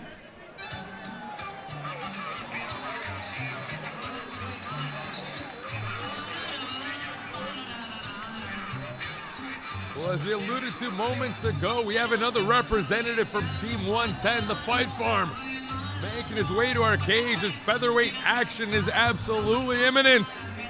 Angel Ruiz.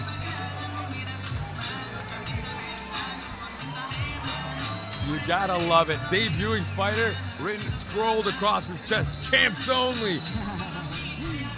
It's a mentality, it's a lifestyle, and we'll see if it's employed in our cage tonight.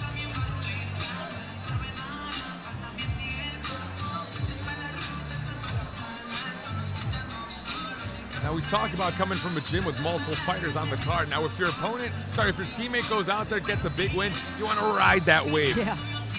If they get pieced up a little bit, if they don't get that W, well, maybe you want to go and get one back for the team, right? A lot of different narratives that can come into play. We'll see how everything plays out as Team 110 faces off against Hybrid.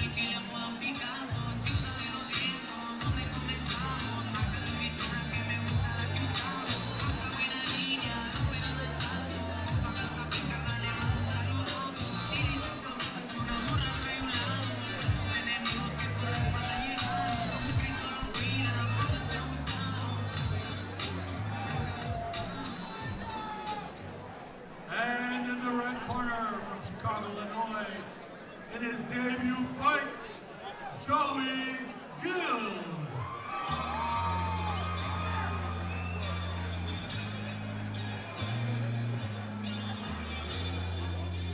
Ready to make his debut as well.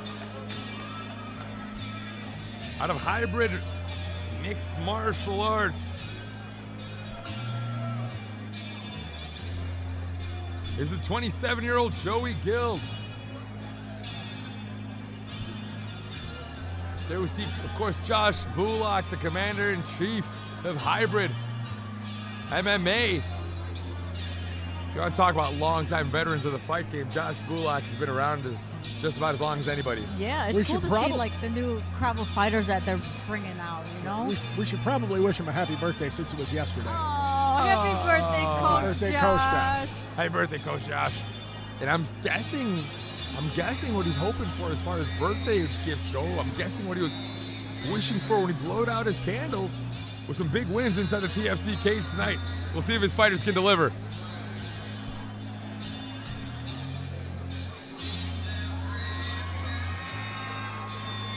In steps Joey Gills.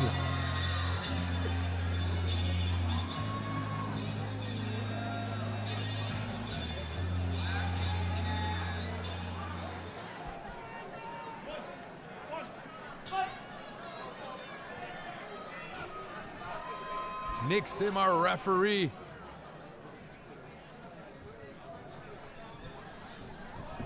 The takedown right away is Joey Gills.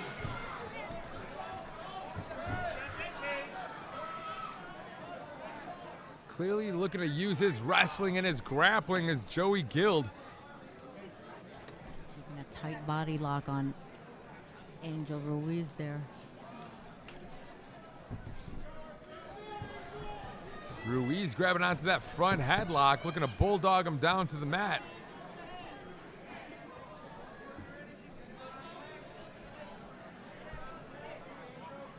Clearly good control and strength by Ruiz, the way he moves around Gills with that front headlock. And it looks like he's trying to threaten that arm and guillotine there as he literally picks Gills off the ground. And now it's Gills taking Ruiz airborne. He kept that. He kept hold of it. Arm and But getting the finish, remaining with that vice-like grip was Angel Ruiz. Yeah, I'm amazed he held on to that. You know, we don't know all these fighters super well, but every now and then you see something, you're like, I think that might be his move. He knows. Maybe. He knows. If he Right? has it, you don't let it go. You know what I'm Yeah. saying, guys? The way he latched onto that, and when he had it, there was this confidence over his face. Even when he got taken 4 feet in the air, he came down with that same confidence, Yeah. kept his composure. Yeah, because that was a high amplitude slam. I mean, he went up, came down hard, Way down. Yeah. ended up in guard, and put him out. Or well, I think Joey Gills tapped was him out. expecting him to let go. Not the case.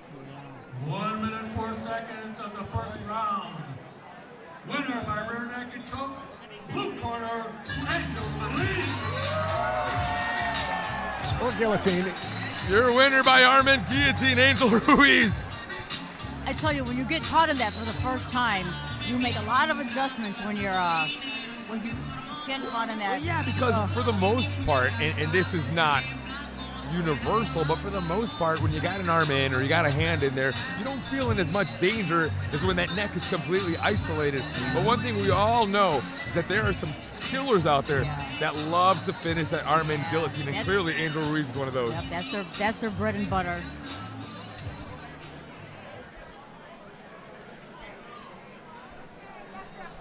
Our next fight is a Thai boxing superweight title fight. Ladies and gentlemen, are you ready?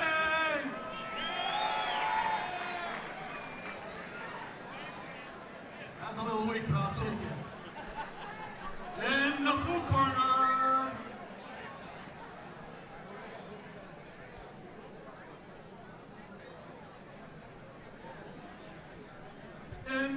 corner, from Chicago, Illinois, with a record of 10-3-1, 10 wins, 3 decisions, and 1 loss. From Chicago, Illinois, Rafael Ramos. This fight is going to be 3-minute round fight. Now, we've been treated to some debuting fighters that have skill levels that by no means are reflected by their records. Now we get a true veteran stepping in this super lightweight title bout. Our first title bout of the evening is Rafael Ramos Cervantes steps inside the cage. Now, we've seen him underneath these lights in the past. 10 wins, 3 losses. He's been there, he's done that. But let's be honest, when a strap is on the line, you can be as experienced as you want. The energy, the excitement, maybe the pressure even turned up a notch. Ram is one of the OGs of Fight Farm Team 110. He's fought at a lot of high-level competitions for Muay Thai. He's fought MMA. And he doesn't back away from the fight. Yeah. I've never seen him say, no, I don't want to fight that guy. I believe he said his birthday was 2 days ago too, right, Doug? I believe so. Yeah, happy birthday to Ram. And in the red corner from Chicago, Illinois, with a record of 6-3, Adam Miranda.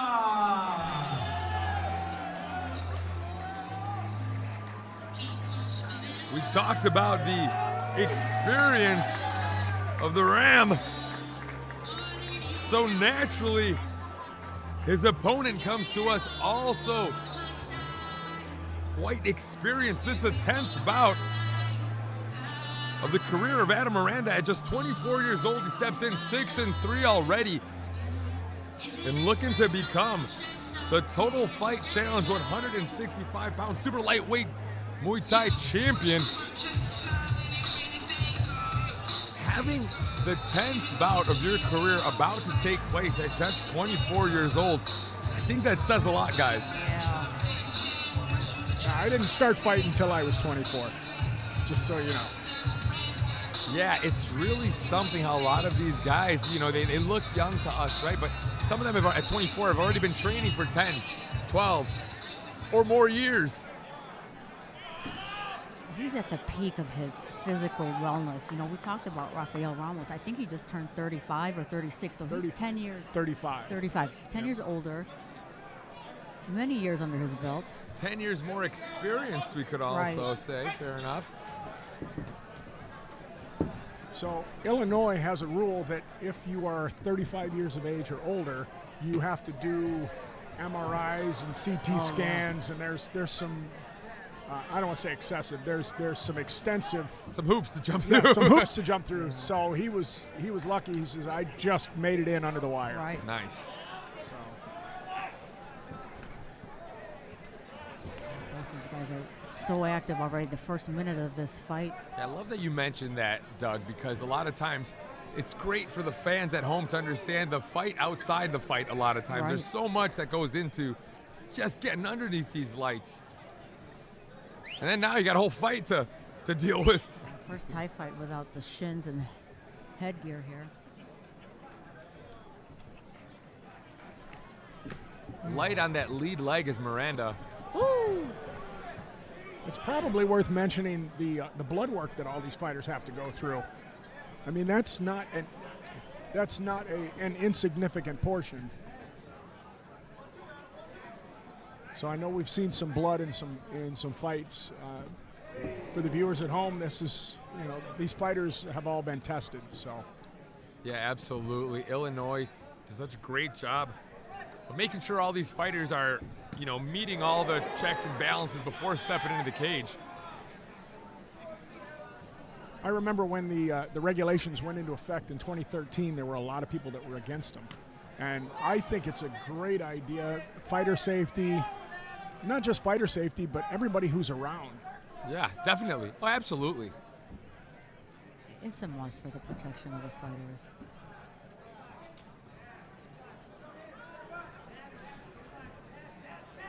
These guys both are landing a lot. It's almost like a wash between every exchange so far. Now, Bernie, you very recently came back from the motherland of Muay Thai, training in Thailand. Yeah. It's got to be pretty fun to see it stateside, even without the fun music, right? Yeah. Even without the... Yeah, yeah. Ooh. But these guys, you could tell, have a lot of experience under their belt.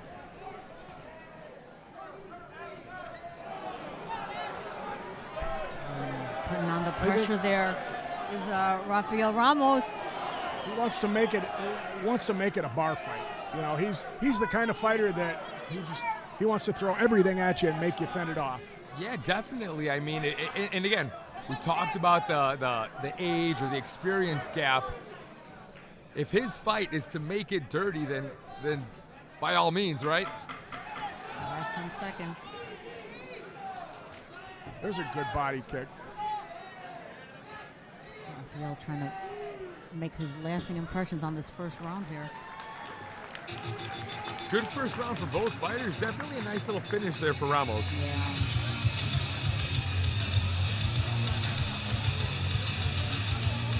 So, just with a bit of data we were collecting after that first round, it looks like Miranda's maybe the crisper striker. You know, he's got that range that he looks to employ. How is he going to make sure that Ramos isn't able to turn it into that dogfight that he's looking for? I think he needs to keep it at distance and keep him at the end of his punches so that he can't get in and start to push him around and bully him. That's what Ramos wants to do. He wants to get in there and bully you around, and it's really difficult to do it when you're at arm's reach. Yeah, Ramos has an unconventional style sometimes, so it's hard to tell where his strikes are coming from. And he's looking for that spinning back fist. If you haven't seen that earlier, we'll see if that lands in the second round. If he finds that opportunity again, yeah. Right, or if either fighter will be changing their approach in this second round.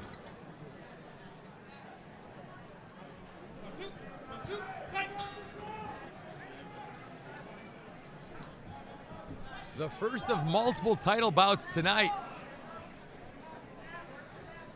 Spinning back kick there by Rafael Ramos.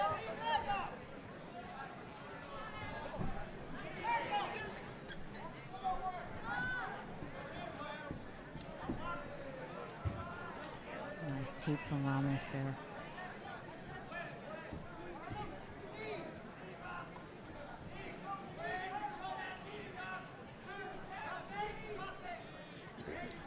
Ramos continuing to work that clinch. We saw he was rather strong from inside the clinch in the first round.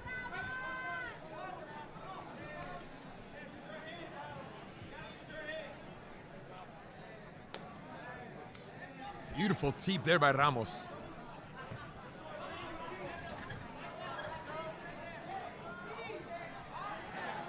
There's a good knee in the clinch from Ramos there. Another good knee.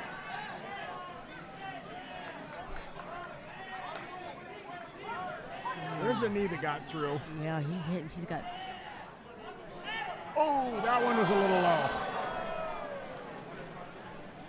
Most of those knees are hitting arms, but there were a few that got through. I saw 3 to the abdomen pretty bad. That one was a little bit low. I guess you'd call that the lower abdomen. The lowest of abdomens. Yes. The bottom of the abdomen. Yeah, the real gutters.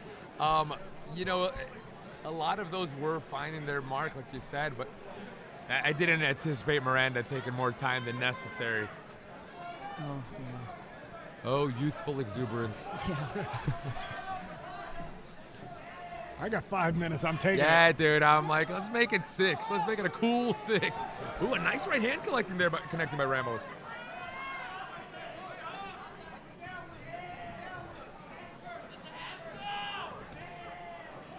One thing about Ramos is it may look like he's taking some deep breaths, but the output remains the same. Yeah, his cardio is. It looks like he's taking a deep breath, but. Oh, beautiful deep landing there, potentially the chin there of Miranda. Nice exchange there from Miranda. Beautiful knee by Ramos. Excellent timing. There's that experience, guys. There really is no replacement for cage time. Ramos is putting the pressure on. I can teach a fighter punches and kicks and knees and Ooh, submissions. The drop from a nasty body kick from Rafael Ramos. I missed it from my vantage point, Bernie. Was that a round kick or a front kick? Sorry. It was a round kick to the body. First 8 count here for Adam Miranda. Adam Miranda's still pretty active with his offense, though. A beautiful 1-2 landing there by Ramos. Oh, Back to the body, body he goes. Mouthpiece comes out. Mouthpiece comes out. Oh! Is it the 10-second bell? Swinging with intentions of finishing the fight. Oh, he stopped it. Jumping Wow. in the waning seconds of the round is our referee as your winner and new super lightweight Total Fight Challenge Muay Thai champion will be crowned momentarily, and his name is Rafael Ramos. That's unfortunate. That might have been in the final second. But the fact of the matter is he really was pouring it on, and Oh, you could hear those absolutely. body Yeah. shots just connecting with some Absolutely. real authority. Miranda's just such a tough kid, you know, but I think you could see it in the eyes. Like, he's took enough, you know? I think it's unfortunate, but I don't think it's unwarranted. Well 'Cause said, if yes, If exactly. it had happened in the middle of the round, then it's obvious. I mean, that's the way it should have been. It's it's unfortunate that it stopped a few seconds, I see, the last second. Yeah. Rafael Ramos securing that second round beautifully for the new super lightweight title belt. Birthday gift to himself. Yeah, dude, that is. He said he's turned 35. 2:59 of the second round. Winner by TKO, Ramos.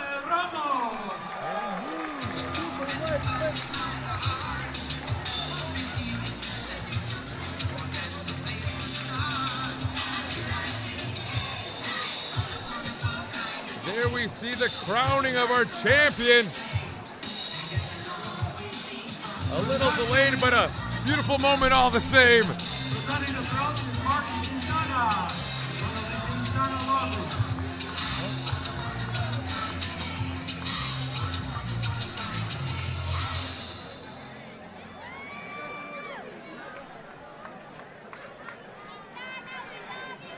Rafael's gonna say a few words.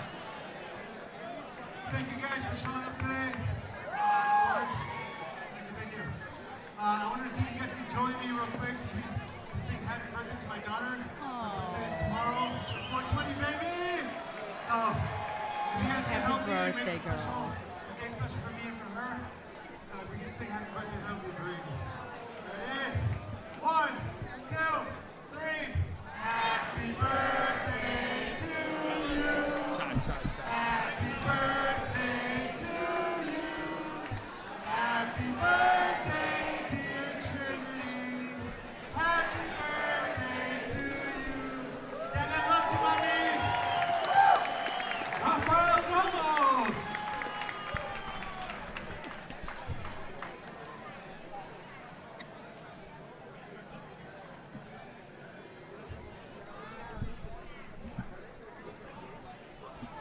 Our next fight.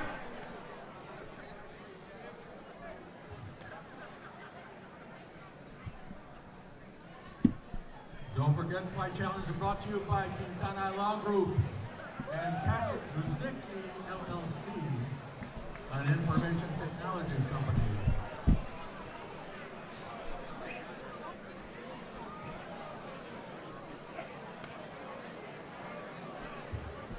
Our next fight is a Thai boxing title, middleweight title bout.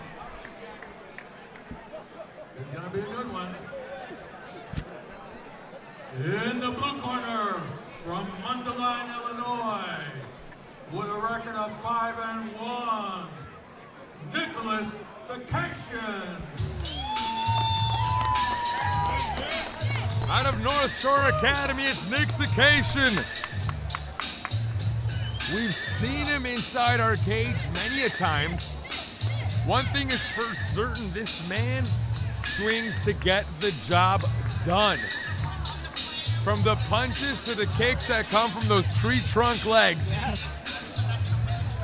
I like to say it's all bad intentions. Bad intentions, there it is. I've never ran that nickname by him, so I'm not coining it as I don't want to be on the bad side. I don't want no smoke, bro. I don't want the smoke.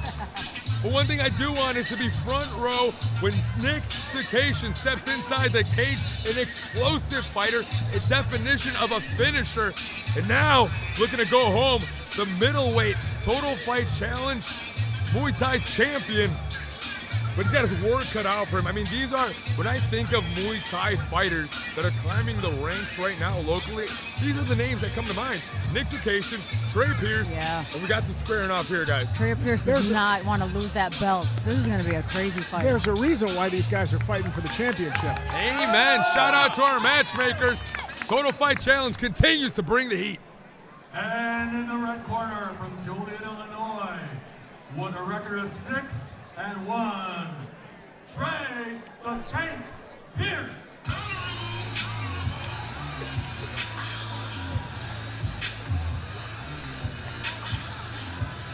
I talked about the aggressive nature of Nick moments ago, but I'd be remiss to not to mention Trey Pierce comes out guns a-blazing, much the same out of MMA Stop, a place that's put out so many killers. Trey Pierce, a very explosive, compact striker that absolutely rips those punches. The kicks come from all sorts of angles. He's a bit more compact, but he's able to get those kicks up. We will see.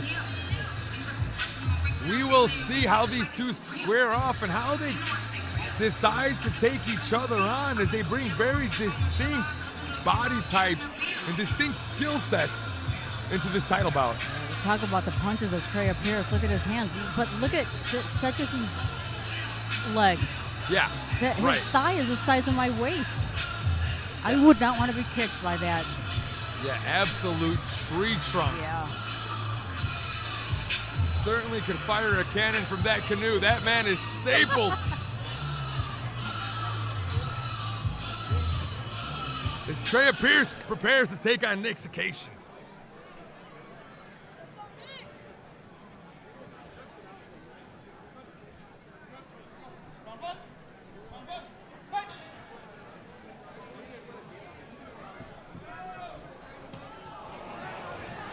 Immediately pouring it on is the Tank. There's the heavy hands we talked about.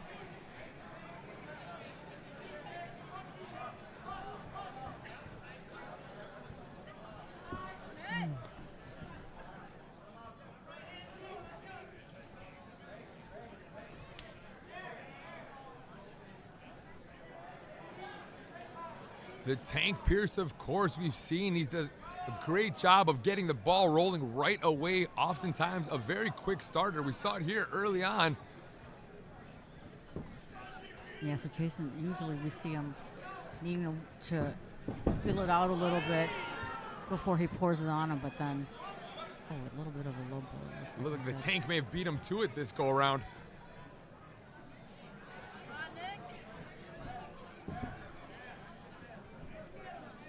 Bernie, I talked about your stay in Thailand.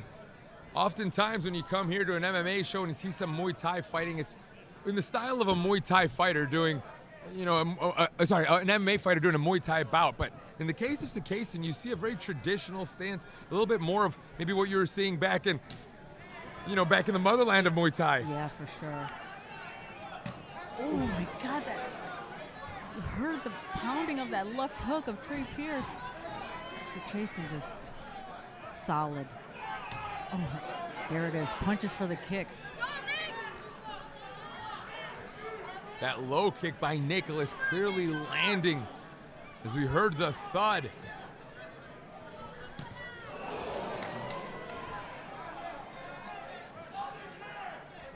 Watch for Cication to set up that low kick to come back up high. Trying to get Trey to react to that low kick. Well, we're seeing feint after feint after feint from Nicholas as he clearly has that kick queued up, but keeping, you know, he's keeping the Tank guessing. Trying to get that reaction. Yeah, he's starting to throw more combinations now. Nice body kick from Trey Pierce there.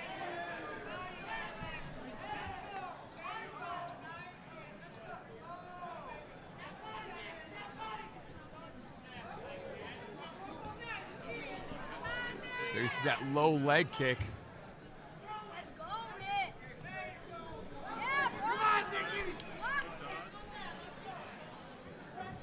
Those punches of Trey Pierce coming from all sorts of different angles. So explosive is Trey Pierce. Just 3 seconds. And saved by the bell. A lot of those punches maybe hitting the arms of Nicholas, but I'll tell you what, they were coming with such authority. I don't think you want to eat those on the chin, the arm, or anywhere. Yeah, if one of them slips through, you know, it's just a war of attrition. If you just keep throwing punches, one of them slips through. And with the velocity he was throwing, it only takes one. Velocity, power. All the makings for a very exciting round 2 and 3 ahead of us. As we carry on in what I was calling strap season here at Total Fight Challenge. We have belts up for grabs. MMA, Muay Thai, along with some professional bouts still in store. Yeah, Yeah, this is our first pro-Am show for TFC. Yeah, TFC absolutely pulling out all the stops for this, our first outing of 2026.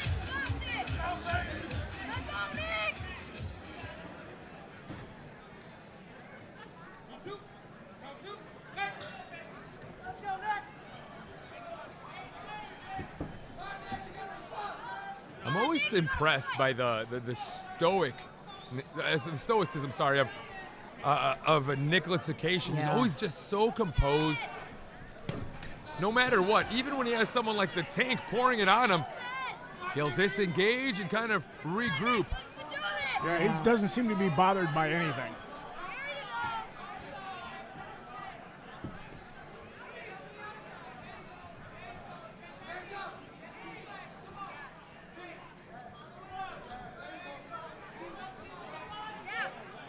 My eyes are wide open in this second round because both of these guys are such heavy hitters. Yeah, I think at this point we know better than to blink.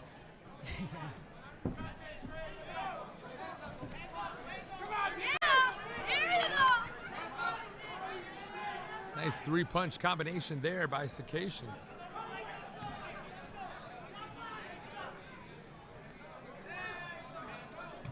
Oh, nasty overhand. A big left hand connects, and Trey Pierce puts down Cication for the first time in this bout. I've never seen Cication get knocked down like Wow. that before. That Trey was- Pierce found his mark on the chin of Nicholas. After rocking him with a big left hand that sent him flying into the fence, There's a big red mark on Cication's head. another big left hook connects, and that will be it.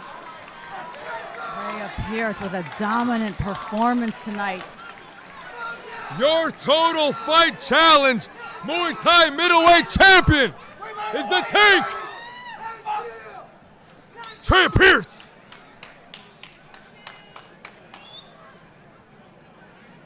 A great job of, at the end of the day, there is nothing wrong with going back to the well time and time again if the results are yielded in this fashion. You could tell early on when the power was coming into play, he had Nicholas backing up. Yeah. And when he came out for that second round, it was all gas and no brakes. Right. There's a big red spot on the side of Nicholas's face. was That's that? where he got hit with that left hand. Man, that left a mark from a Yeah. punch. That's crazy. That's the best Trey Remember Pierce when I've you were in high seen. school and you used to take somebody and you'd slap them on the belly? Nope. Nope, never did that. But I heard about it. No, I was the kid getting bullied and slapped. Thanks a lot, though, Doug. It's No. good to know what side of the lunch table you were on. Just kidding. Trey Pierce said, no one's taking my belt yeah, away. You're right, though. That was probably the best version of the Tank Pierce that we've gotten to Yeah. see against some very stiff competition in Nicholas. Certainly more to be seen from both fighters, but what a moment for the Tank. Winner by TKO, 137 in the second round. Red corner, Trey the Tank Pierce.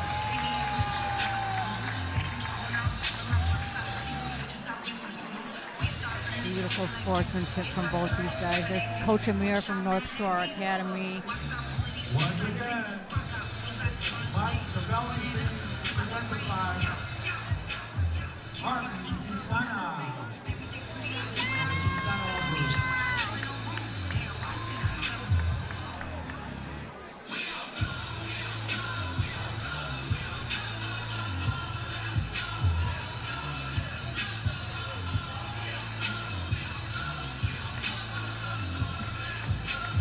There's the proud teammates of Trey Pierce.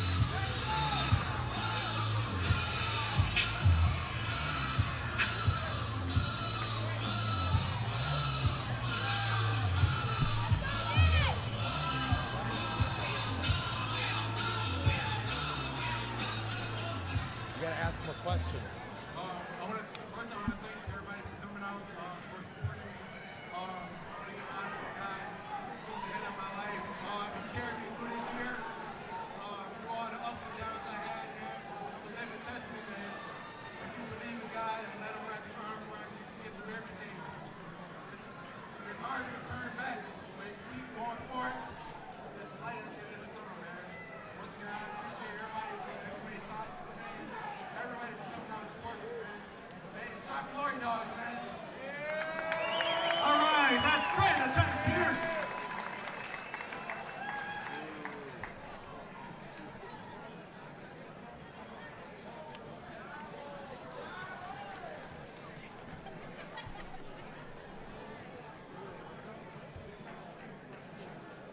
Your new Total Fight Challenge champion, the Tank Pierce, collecting another belt for his collection.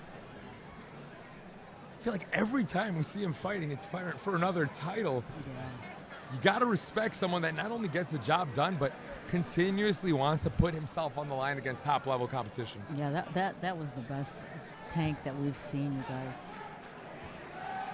Giving us some inspirational words.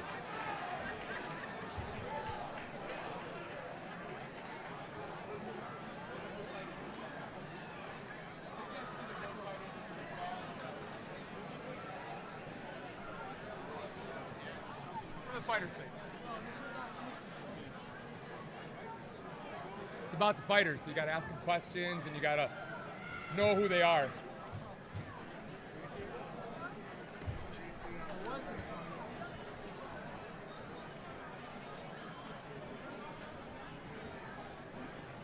All right, our next fight is a welterweight division MMA fight.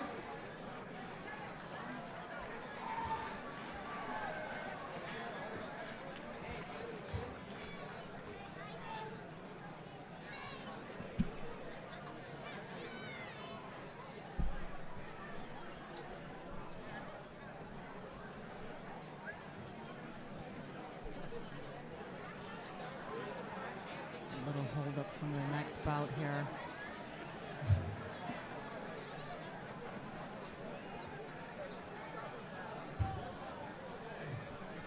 All right, our next fight, welterweight division MMA fight, non-title. In the blue corner from Villa Park, Illinois. In his debut fight, Marcus Burns.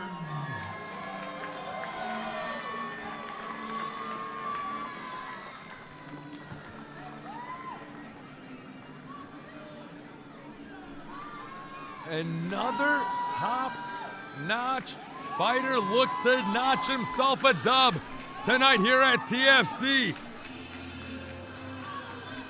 Marcus Burns debuting, but certainly finding himself in the lower portion of this card for a good reason.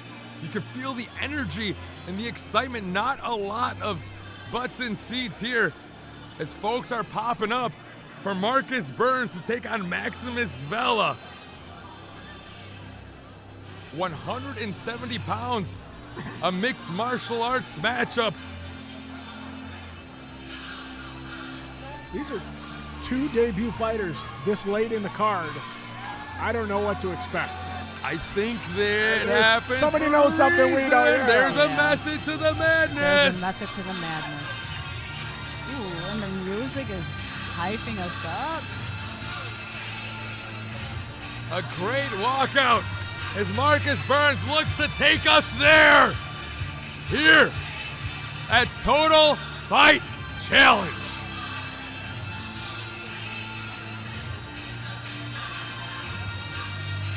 So this is Marcus Burns' first MMA fight. But I think we've seen him in the cage for Thai, maybe?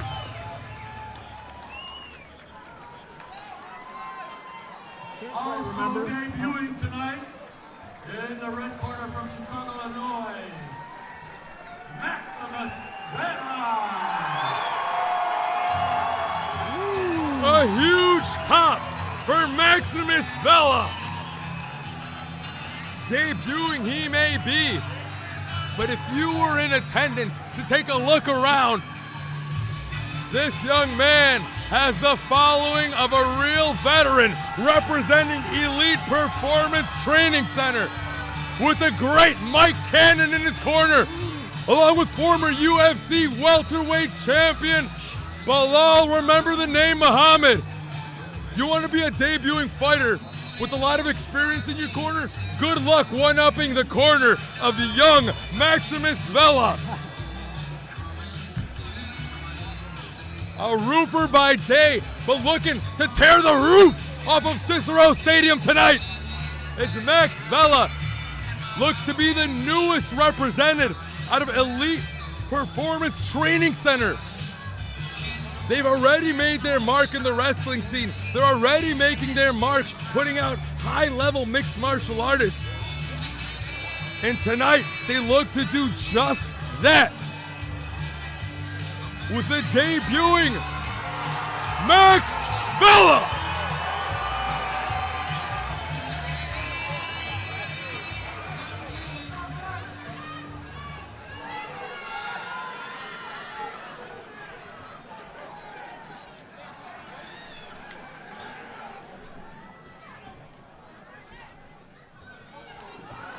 Immediately going to his wrestling is Vela. I don't think anyone is surprised by that. A huge takedown for Vela. Nasty double leg from Max Vela there.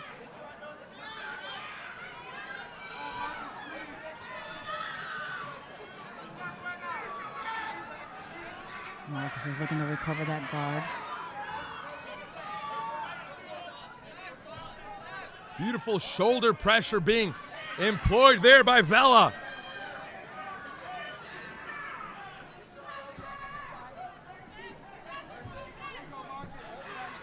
Marcus looking to dig that right underhook, but Vela is absolutely stapled on top of him. There you see him using that power half.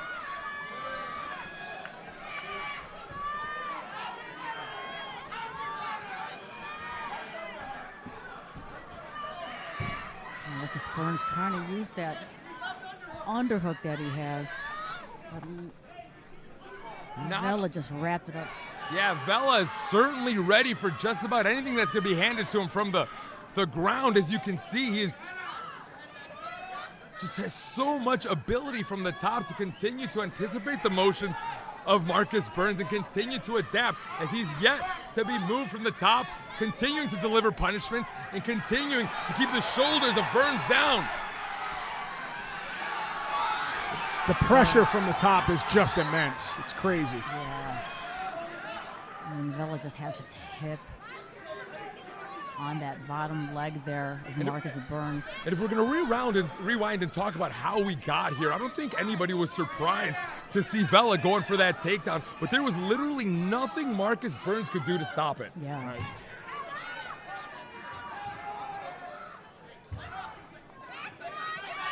Look. Good hustle from Marcus Burns. But Max Vela is just non-stop striking. Pounding away with shots and already establishing one hook was Vela momentarily. He's got that seatbelt grip, that handcuff grip. It's just beautiful trip there. Burns is just in a bad place. Yeah, absolutely. It feels like any time Burns seems to have the answer, Vela changes the question. Marcus Burns survives this first round, though. Oh, man, look at that pressure from Vela. Nasty. Kudos to Marcus Burns for hanging in there, surviving that first round. Certainly going to make the judges consider a 10-8 round there, because that was about as one-way traffic as we've seen. Yeah, Marcus, Maximus is, maybe it's just me, but he looks really wide for 170. He's just a big 170. Cute, yeah. Are you trying to say that these wrestlers may be good at cutting weight? No. He is certainly a big dude. He probably cut weight to get where he's at. But he's so powerful. Yeah, he looks sensational, and his ability to kind of continue to move on the ground. You know, Marcus was stapled for a lot of the round, but he did get off of his shoulders a few times. But again, Vela was just constantly surfing the position and delivering punishment in the interim. Elite performance, making their mark in the MMA world here.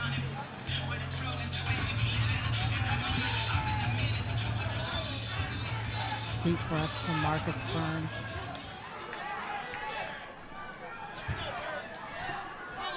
A little more head movement from Burns this time. Oh, connecting with some punches was the wrestler, Max Vela.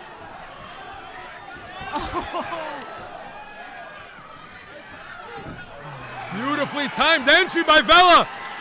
Damn, those double legs are just... There it is. I mean, we don't need to have the corner of Burns mic'd up to know that they told him to watch out for the takedown.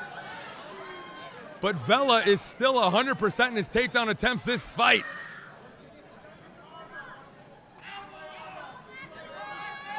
Fight fans in attendance and those at home may just be getting treated to the debut of somebody that's gonna make some real waves. This Max Vela may be a real problem at 170 pounds. And potentially not just in the Midwest. Correct, exactly. Beautiful transition to the mount. He's Trying to got get that arm triangle. I think it's tight. It is tight. He There tapped. it is. There it is. Beautiful performance. Holy cow. Maximus Vela. One-way traffic for Max Vela as he gets it done, he gets the win, and he gets himself officially 1-0 and undefeated in mixed martial arts. Your winner and truly an elite performance by Max Vela. Maybe there was a reason they put this fight this late in the card. We had a feeling that this was gonna create a big moment, and that may be the understatement of the night. That was really impressive. Remember the name, Maximus Vela. Well said. He's going to have to pay royalties. Blal's a great dude. I'll let him borrow it, maybe. At 1 minute and 8 seconds of the second round. Tap out by arm triangle choke. Winner, red corner, Maximus Vela.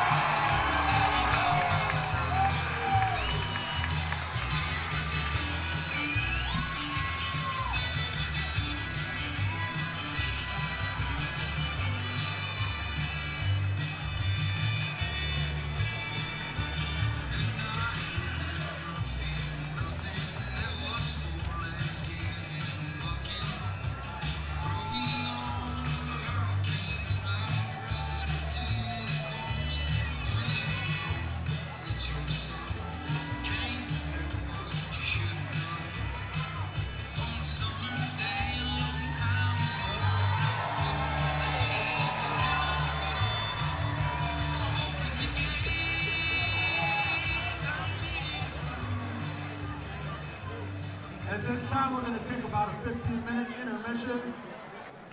Our first fight is a MMA welterweight fight. In the blue corner from Singapore, Illinois, debuting tonight is Jackman.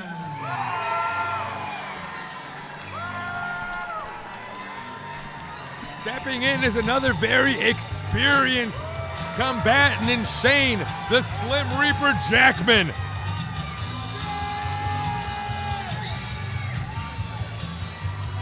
That is a very apropos nickname because he's one of the tallest 170-pounders. Yeah, he's been there and done that as an amateur now, trying his hand at the pro level. After fighting for some really big promotions against some really tough guys. We, of course, have seen him in the Matador cage in the past.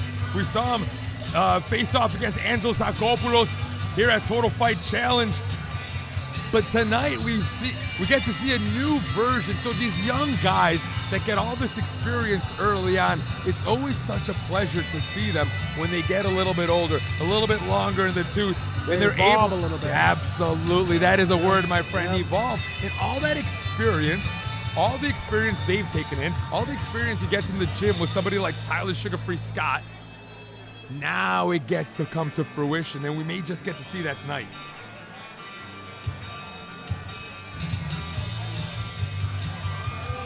Taking on someone he faced off against as an amateur in Caleb Schmidt. And in the red corner, also debuting his first pro fight, from Chicago, Illinois, Caleb Schmidt.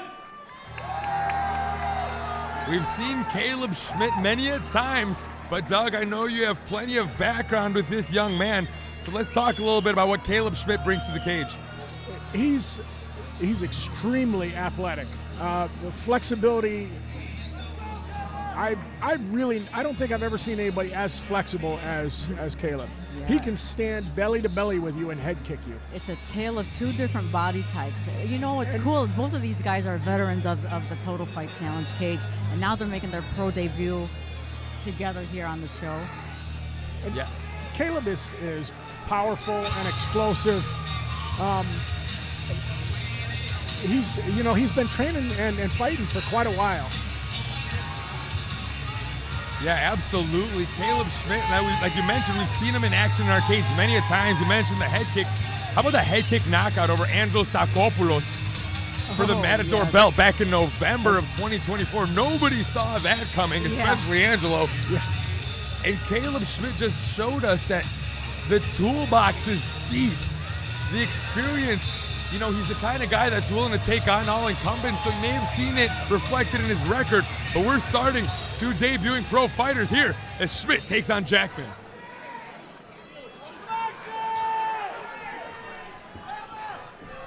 Look at the discrepancy in body types, guys. Exactly. Look at the range of Jackman right into a double. We've seen Caleb press upon the cage before, like I said.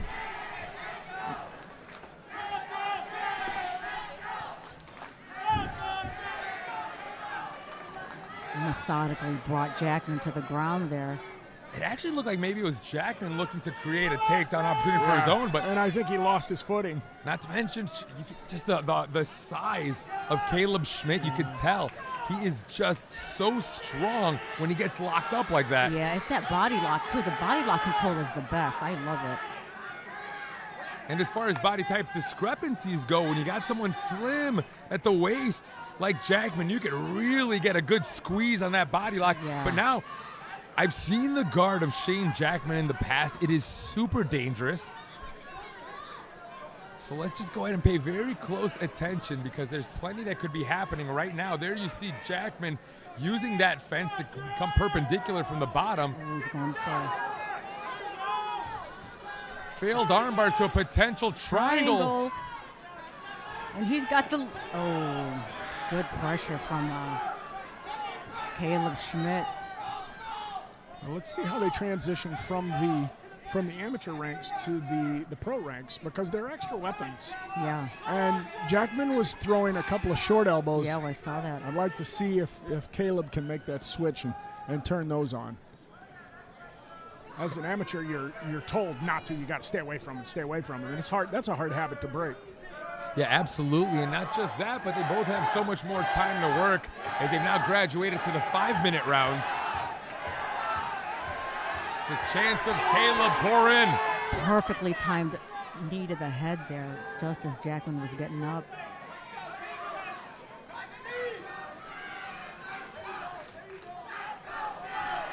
A big high crotch takedown there.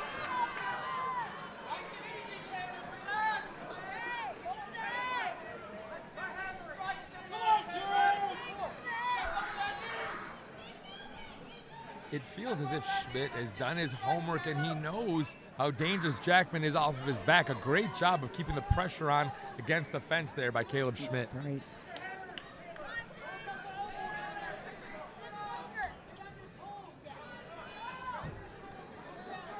Looking to create some elevation from the bottom and with the butterfly hooks is Jackman. Yeah, it's difficult to do that when your back is against the cage like that.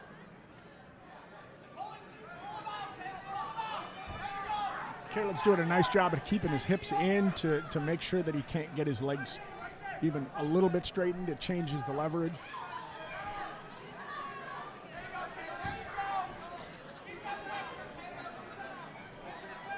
Caleb's literally pressing his whole body against the cage. Jackman looking to, now on his knees, looking to maybe use that fence to work his way back up. But in doing so, eating some left hands from Schmidt.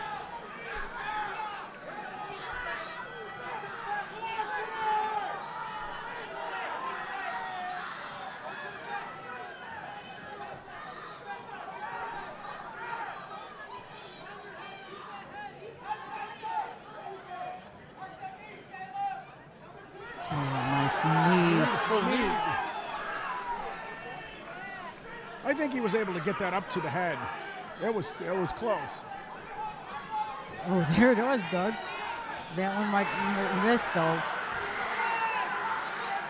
Jackman using some of his Muay Thai skills, trying to get that knee up to the head.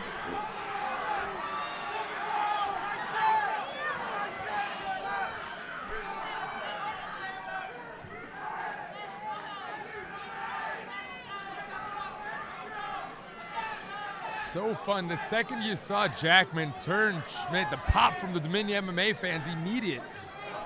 Now it's Caleb Schmidt with Jackman to the fence. It's a nice short elbow up against the cage.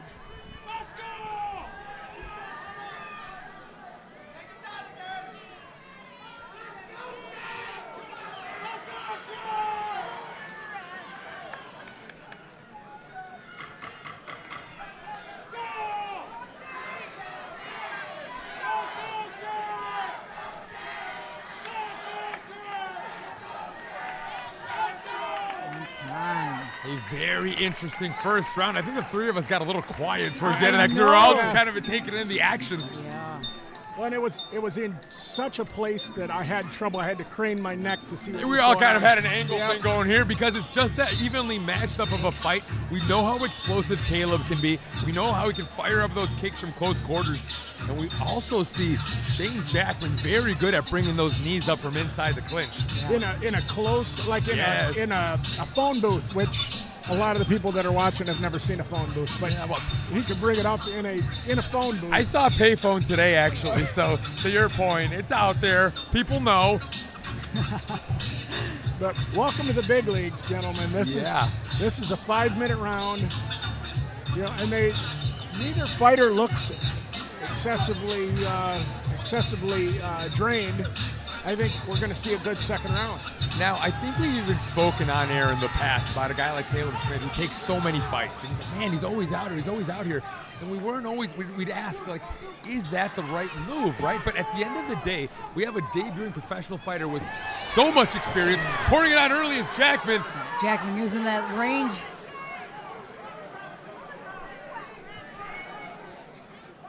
So just to wrap up that point, it's just we're seeing it already. You know, Caleb Schmidt, just 26 years old, but looking very good out here and showing some very high fight IQ, especially. Yeah, my only concern with Caleb is he took so many fights and took so much damage. How is that going to translate as a pro? But so far, he's taken minimal damage this fight. Granted, we just started the second round, but No, but he's looking very good in terms of whether it's game plan or just understanding what he needs to do with somebody like Shane Jackman. Thus far, Caleb Schmidt seems to be handling the challenge beautifully. he's doing a very nice job of keeping Jackman up against the fence. That was a beautifully timed inside leg trip off that body lock. Kind of bounced him off the fence and timed that trip nicely. Yeah, Caleb Schmidt's involvement keeps growing as well. He looks excellent here against a very game opponent of Shane Jackman.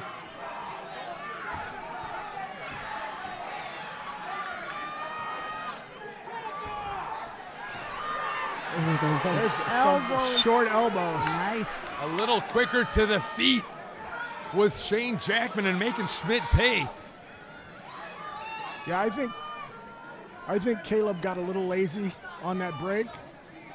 I don't think he expected Shane to get up that fast. Yeah, any little space you get, that's the time to get up, especially against Caleb Schmidt. And he came up and gave him two beautiful elbows.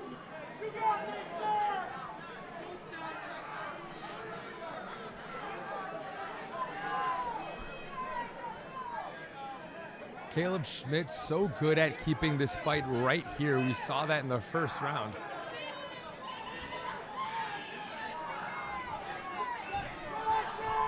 There's that body lock again. He does feel very strong from there. He does. He does a lot of takedowns from there.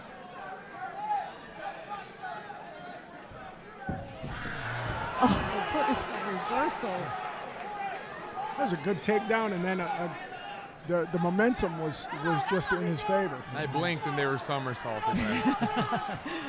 It was like Cirque du Cirque Soleil. du Soleil, a little action, mixing it up.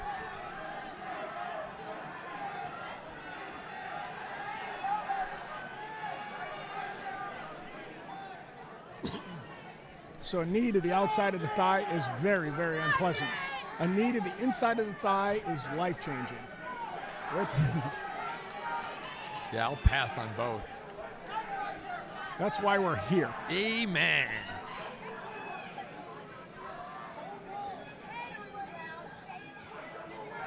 You know, if you're Shane Jackman, ooh, nice dropping of levels. I was gonna say, if you're Shane Jackman, do you hit points where you're just like kind of feeling a bit defeated with that pressure against the fence? I don't know. You have to look at it from the standpoint of, yeah, you're up against the fence and you can't do anything, but Caleb's not doing a whole lot either. Right. So, you know, the scoring is based on damage. I mean, that's the primary scoring criteria. And if there's no damage, are you really losing? Right. So He's mostly throwing to create an opening to get out of that. But Caleb, those short elbows. Oh, beautiful. Oh, did he nasty. drop him with that? It was hard to see in the scramble, but certainly making him pay for getting in on the legs. Is Caleb Schmidt now a big double leg for Shane Jackman? What a beautiful. Certainly the biggest moment of the fight for the Slim Reaper, Shane Jackman. Got back control on Caleb Schmidt right now. Caleb Schmidt's about to. Caleb Schmidt in a world of trouble as Shane Jackman, after enduring some pretty harrowing moments in that first round, now looking to put away Caleb Schmidt with the rear naked choke. His leg is twisted. Oh my God. Caleb Schmidt just took a deep breath, staying nice and calm.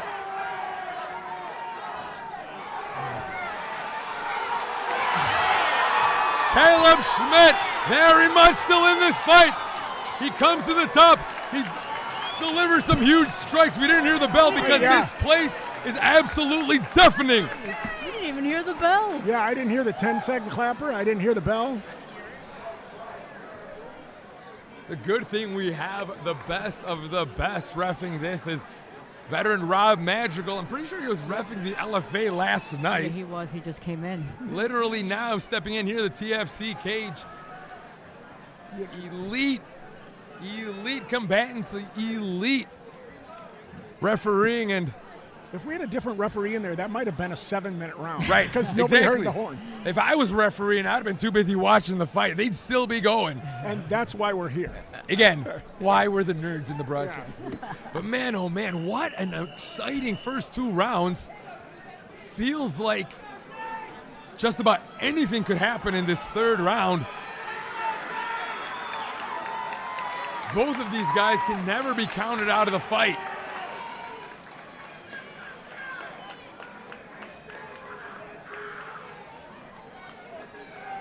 We've seen Caleb in the past get tired, but he looks fantastic tonight. He looks amazing. You know, we talk about having the musculature and that taking extra oxygen, this, that, and the other, but at the end of the day, he's a young guy. He's just kind of figuring himself out, and right now, to be debuting as a pro, to be getting things done the way you want them to get done, and to still have plenty of gas in the tank going into the 3rd round is a testament to where Caleb is in this point of his career. And to be honest, I think a lot of the times that we've seen him get tired, he was at 155 or 160 pounds. Great point. Yeah. You know, I think he was making some significant weight cuts. Oh, no wonder he looks so huge right now. They're fighting. He's at always 7. been huge, pretty, I know. but yes, especially Jack yeah. tonight.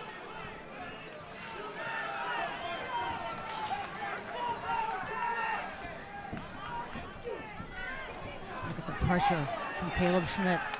Now Shane with a body lock of his own. Big takedown immediately to the back for Shane Jackman with plenty of time to work. Can't see if he's got that neck snatched up or His not. head is,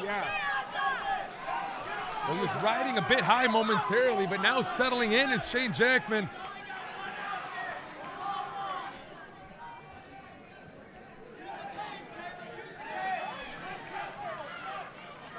My goodness, what a matchup. Getting co-main event billing with good reason. Absolute nail biter. as Shane Jackman establishes his second hook. He got that left arm under the chin, so let's see what we can do about it. See, Caleb got out of this situation before. Oh, you can't even see. Oh yeah, Shane's got his left arm snatched across the neck. It was across the neck. I think it's low now, but Correct, fighting the grips. he's got a 2-on-1 on that left hand. So he's trying to bring it up over the head. Yeah, Caleb Schmidt looking to use that baseball bat grip to pry that arm over, but Shane Jackman still in position to potentially threaten that rear naked choke.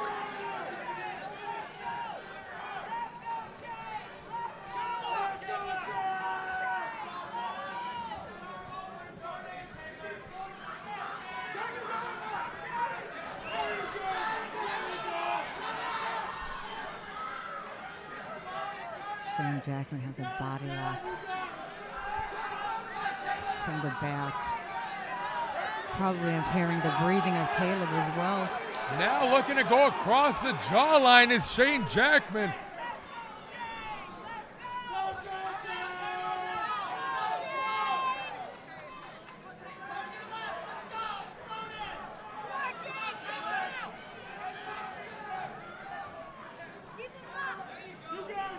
Shane Jackman continues to threaten, but that time is a ticking.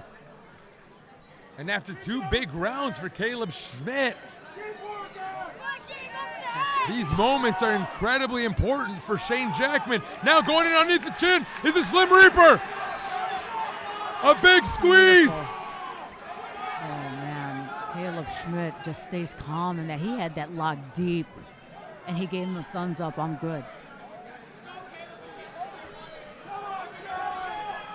Underneath the chin momentarily was Jackman, dropping elbows to the knee, the foot, whatever he can connect with is Schmidt.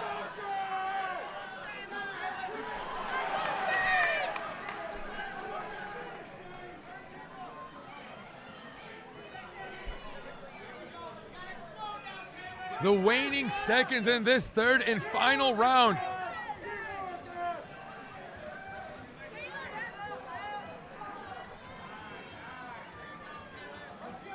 Caleb Schmidt doing such a good job of just remaining in this fight. Across the jawline again goes Jackman.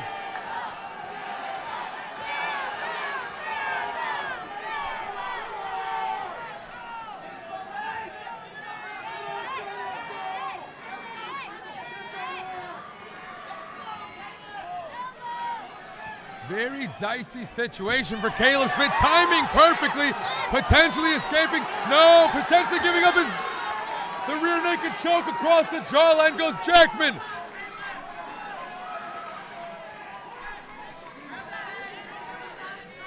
Palm to palm goes Jackman. I don't know, we can't see the angle of that bite that Jackman has. He's safe now. But this is wild. So resilient is Caleb Schmidt. Yes.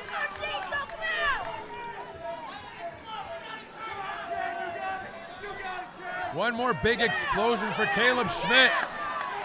But pouring it on from the tripod.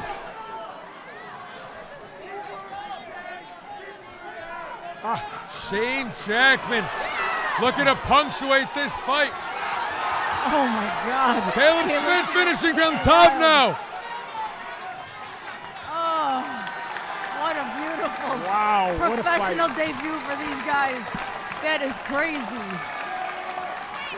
Shane Jackman and Caleb Schmidt immediately put themselves on the pro radar with a fantastic outing here in our co-main event. Bloodied. Silver Cadillac with license plate DC 58403. Move your car, you're going to get towed. License plate DC 58403. Move your car, you're going to get towed. Bloodied but not beaten at any given point was Caleb Schmidt. Shane Jackman giving him just about everything he could handle. Yeah, that must have been frustrating. Yeah. Yeah. Whether he gets the nod or not, something tells me Shane Jackman is going to be thinking about that back control for a long time because, my God, Caleb Schmidt is just so hard to finish. Yeah. It was the majority of that third round. Yeah. I mean, he took him down and went right to his back and couldn't finish him, which is less of an indictment against Jackman and more of a feather in the cap of Schmidt, absolutely. Schmidt, absolutely. What a fantastic future for both of these fighters. Toughness in spades. So good. Clearly both are willing to put it all on the line, and they're not going to shy away from anything in a fight. What more can you ask for as a coach?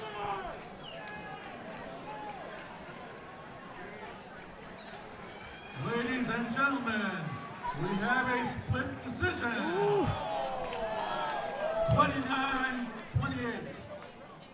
29-28. 29-28 for the winner in the blue corner.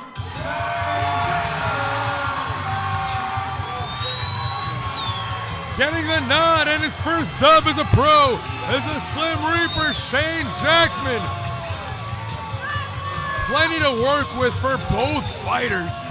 I mean, Caleb has a lot to feel good about. Shane endured some really tough situations.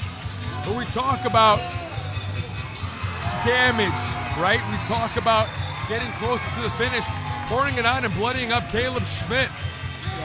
Was Shane Jackman enough so to get the nod in his first victory as a pro? All right, we've got Christian Reynoso is going to come up here and ask Shane a few questions.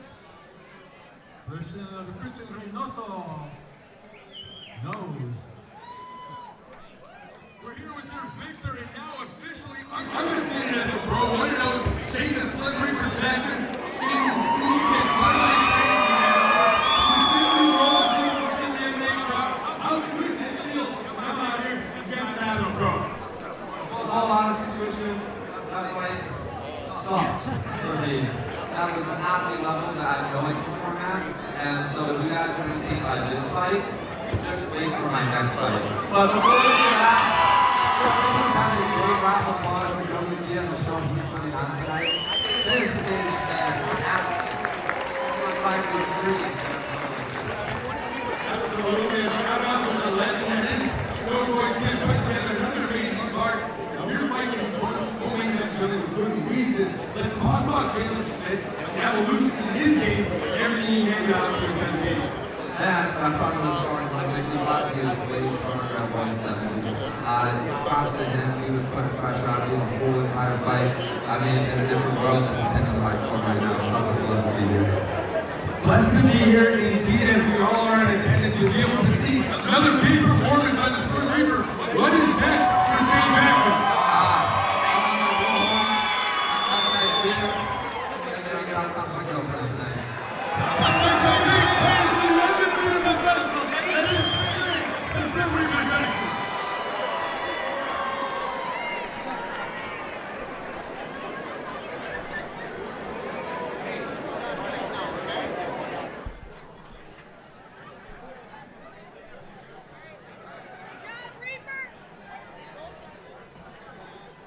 So with the charisma that Shane Jackman had, you got to watch. He's going to take your job.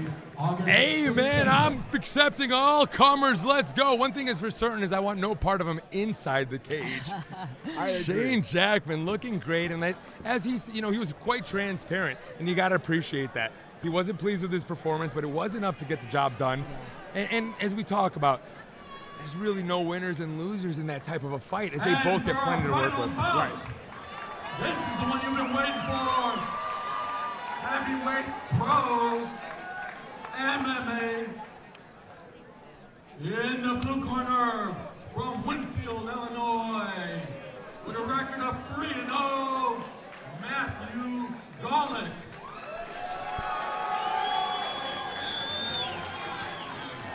It is officially time for our main event of the evening, as the heavyweights take center stage former amateur heavyweight champion Matt Gollic facing off against former amateur champion Alexis Rodriguez. But tonight the stakes are amplified by quite a lot as these undefeated professionals clash, looking to take home Total Fight Challenge gold. And capping off the night for Top Notch is the Bearwolf, Matt Gollic. 3-0 as a professional. I know you've gotten a chance to commentate some of those fights, Bernie. Yeah. Let's talk about the waves, the splash Gollic is making as a pro. Matt Gollic finished all 3 of his fights in the first round. He had pretty easy fights, you know, and you talked about fighting back-to-back. He went pro and fought every 3 months, I think, after that. Yeah, absolutely the case, as he did indeed rattle off those 3 pro wins. Yeah. In just a little inside of 6 months was the Bearwolf, but now seeing action in 2026 for the very first time and signing the dotted line to fight someone that not a lot of people are looking to step in against, in Alexis Rodriguez. Looking to remain unblemished, undefeated, and become your new TFC heavyweight champion is the Bearwolf, Matt Gollic. And in the red corner with a professional record of 1-0 from Chicago, Illinois, Alexis Rodriguez.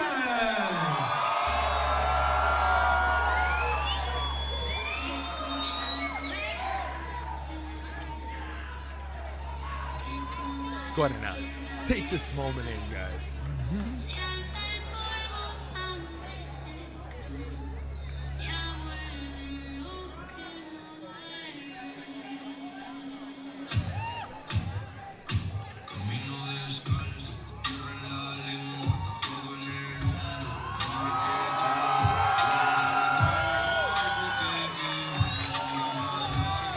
In steps the CFT wrecking machine that is Alexis A-Rod Rodriguez, undefeated as a professional, an absolute marauder as an amateur, now looking to become the Total Fight Challenge heavyweight champion, taking home the Matador heavyweight belt once upon a time. Now he looks to remain clean as a whistle as a pro, looking to become 2-0 tonight against the Bearwolf. It's A-Rod Alexis Rodriguez. These two faced each other off in their last amateur bout before they turned pro. A-Rod won by unanimous decision. Now they meet for the heavyweight title. The future of the pro heavyweights from Chicago is here. Absolutely. Picking up his first pro win in November via first round TKO was A-Rod. Tonight, underneath the bright lights here at TFC, is the proud Mexican guerrillero, Alexis Rodriguez. Nick Sim, our third man inside the cage, and this is our co-main event. Christian the Rainmaker Reynoso here alongside Bernadette and Booba Young, the queen of our broadcast booth. And the great Doug Keys, guys, we have a fight on our hands. Oh my God, these heavyweights are moving like lightweights. Oh! And then a huge left hand landing for Rodriguez. The power of Alex Rodriguez. Moving like a lightweight, but hitting like a tank is Rodriguez.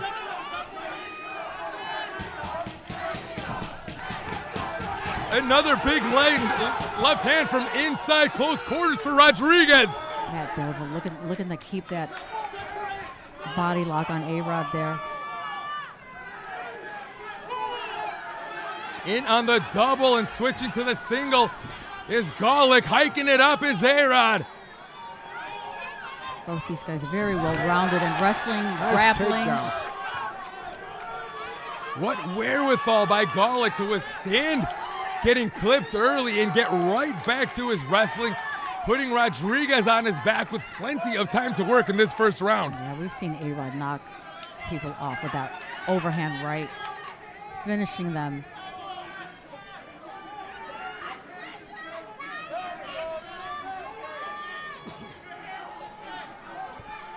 Pressing Rodriguez against the fence is Gollic. A good job of wall walking by Rodriguez, but eating shots on the way.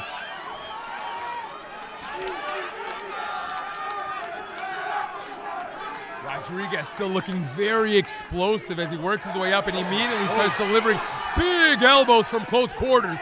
Nice elbows, a little knee to the face there. Big deep breath from the barrel. And clipping Rodriguez is Gollic. What a moment for the Bearwolf. Both these guys with explosive power.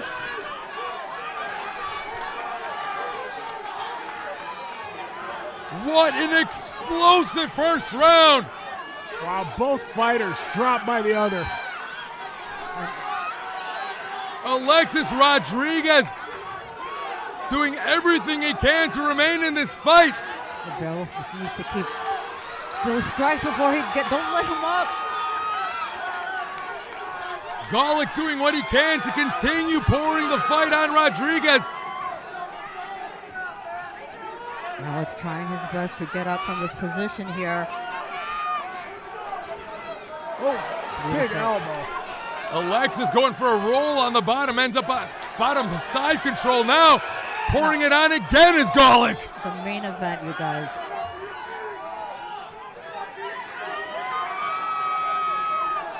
Will the Bearwolf continue unblemished? Now 2 hooks for Gollic as he pours it on Rodriguez. Beautiful mount control there from Matt Gollic. Short elbow, more ground and pound. Referee Nick Sims watching closely. What a moment here at Total Fight Challenge. Matt Gollic had one finish by rear naked choke. Let's see if he can do it here. He's gonna need to move. Yeah, this guy's got beautiful mount retention there. Beautiful mount retention and beautiful ground and pound. He continues to let it rain. Alex Rodriguez is still trying it's to over. Nick Sim has seen enough.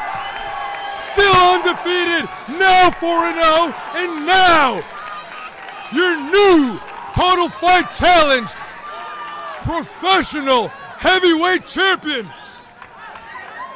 Top notch, you got another one. Your champion, Matt the Bearwolf Gollic. Beautiful. Beautiful finish from Matt Gollic.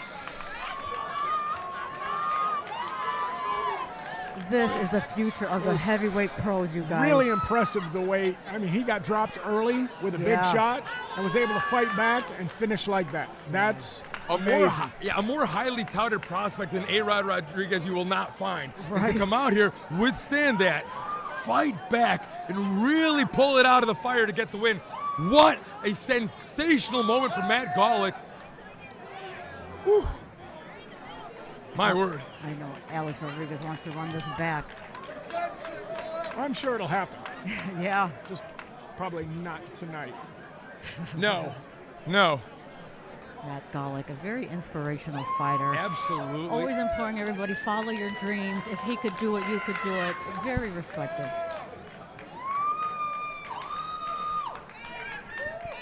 Winner by TKO, 4 minutes, 9 seconds of the first round, Matthew Gollic.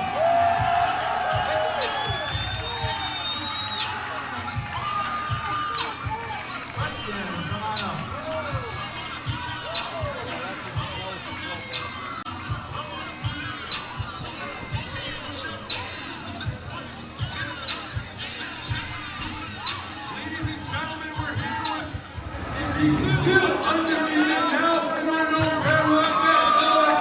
My partner, you met everybody on the interested in seeing that matchup with some big, tough moments. Talk to me how you're feeling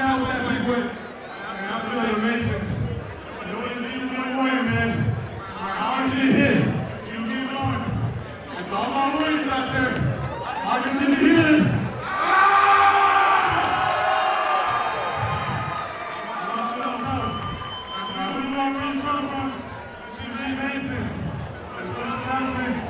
I got a daughter coming soon, so it's going to take care of her. The Bearman is going to be a daddy. My friend Gills off 3 programs in about 6 Werewolf months Cubs. in 2025. This is his first outing in 2026. You come out here, you have a big fight, a huge win. What sort of trajectory do you see next for the Werewolf?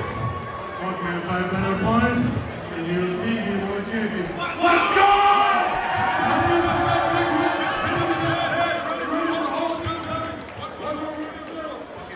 Top guys, baby. Let's go!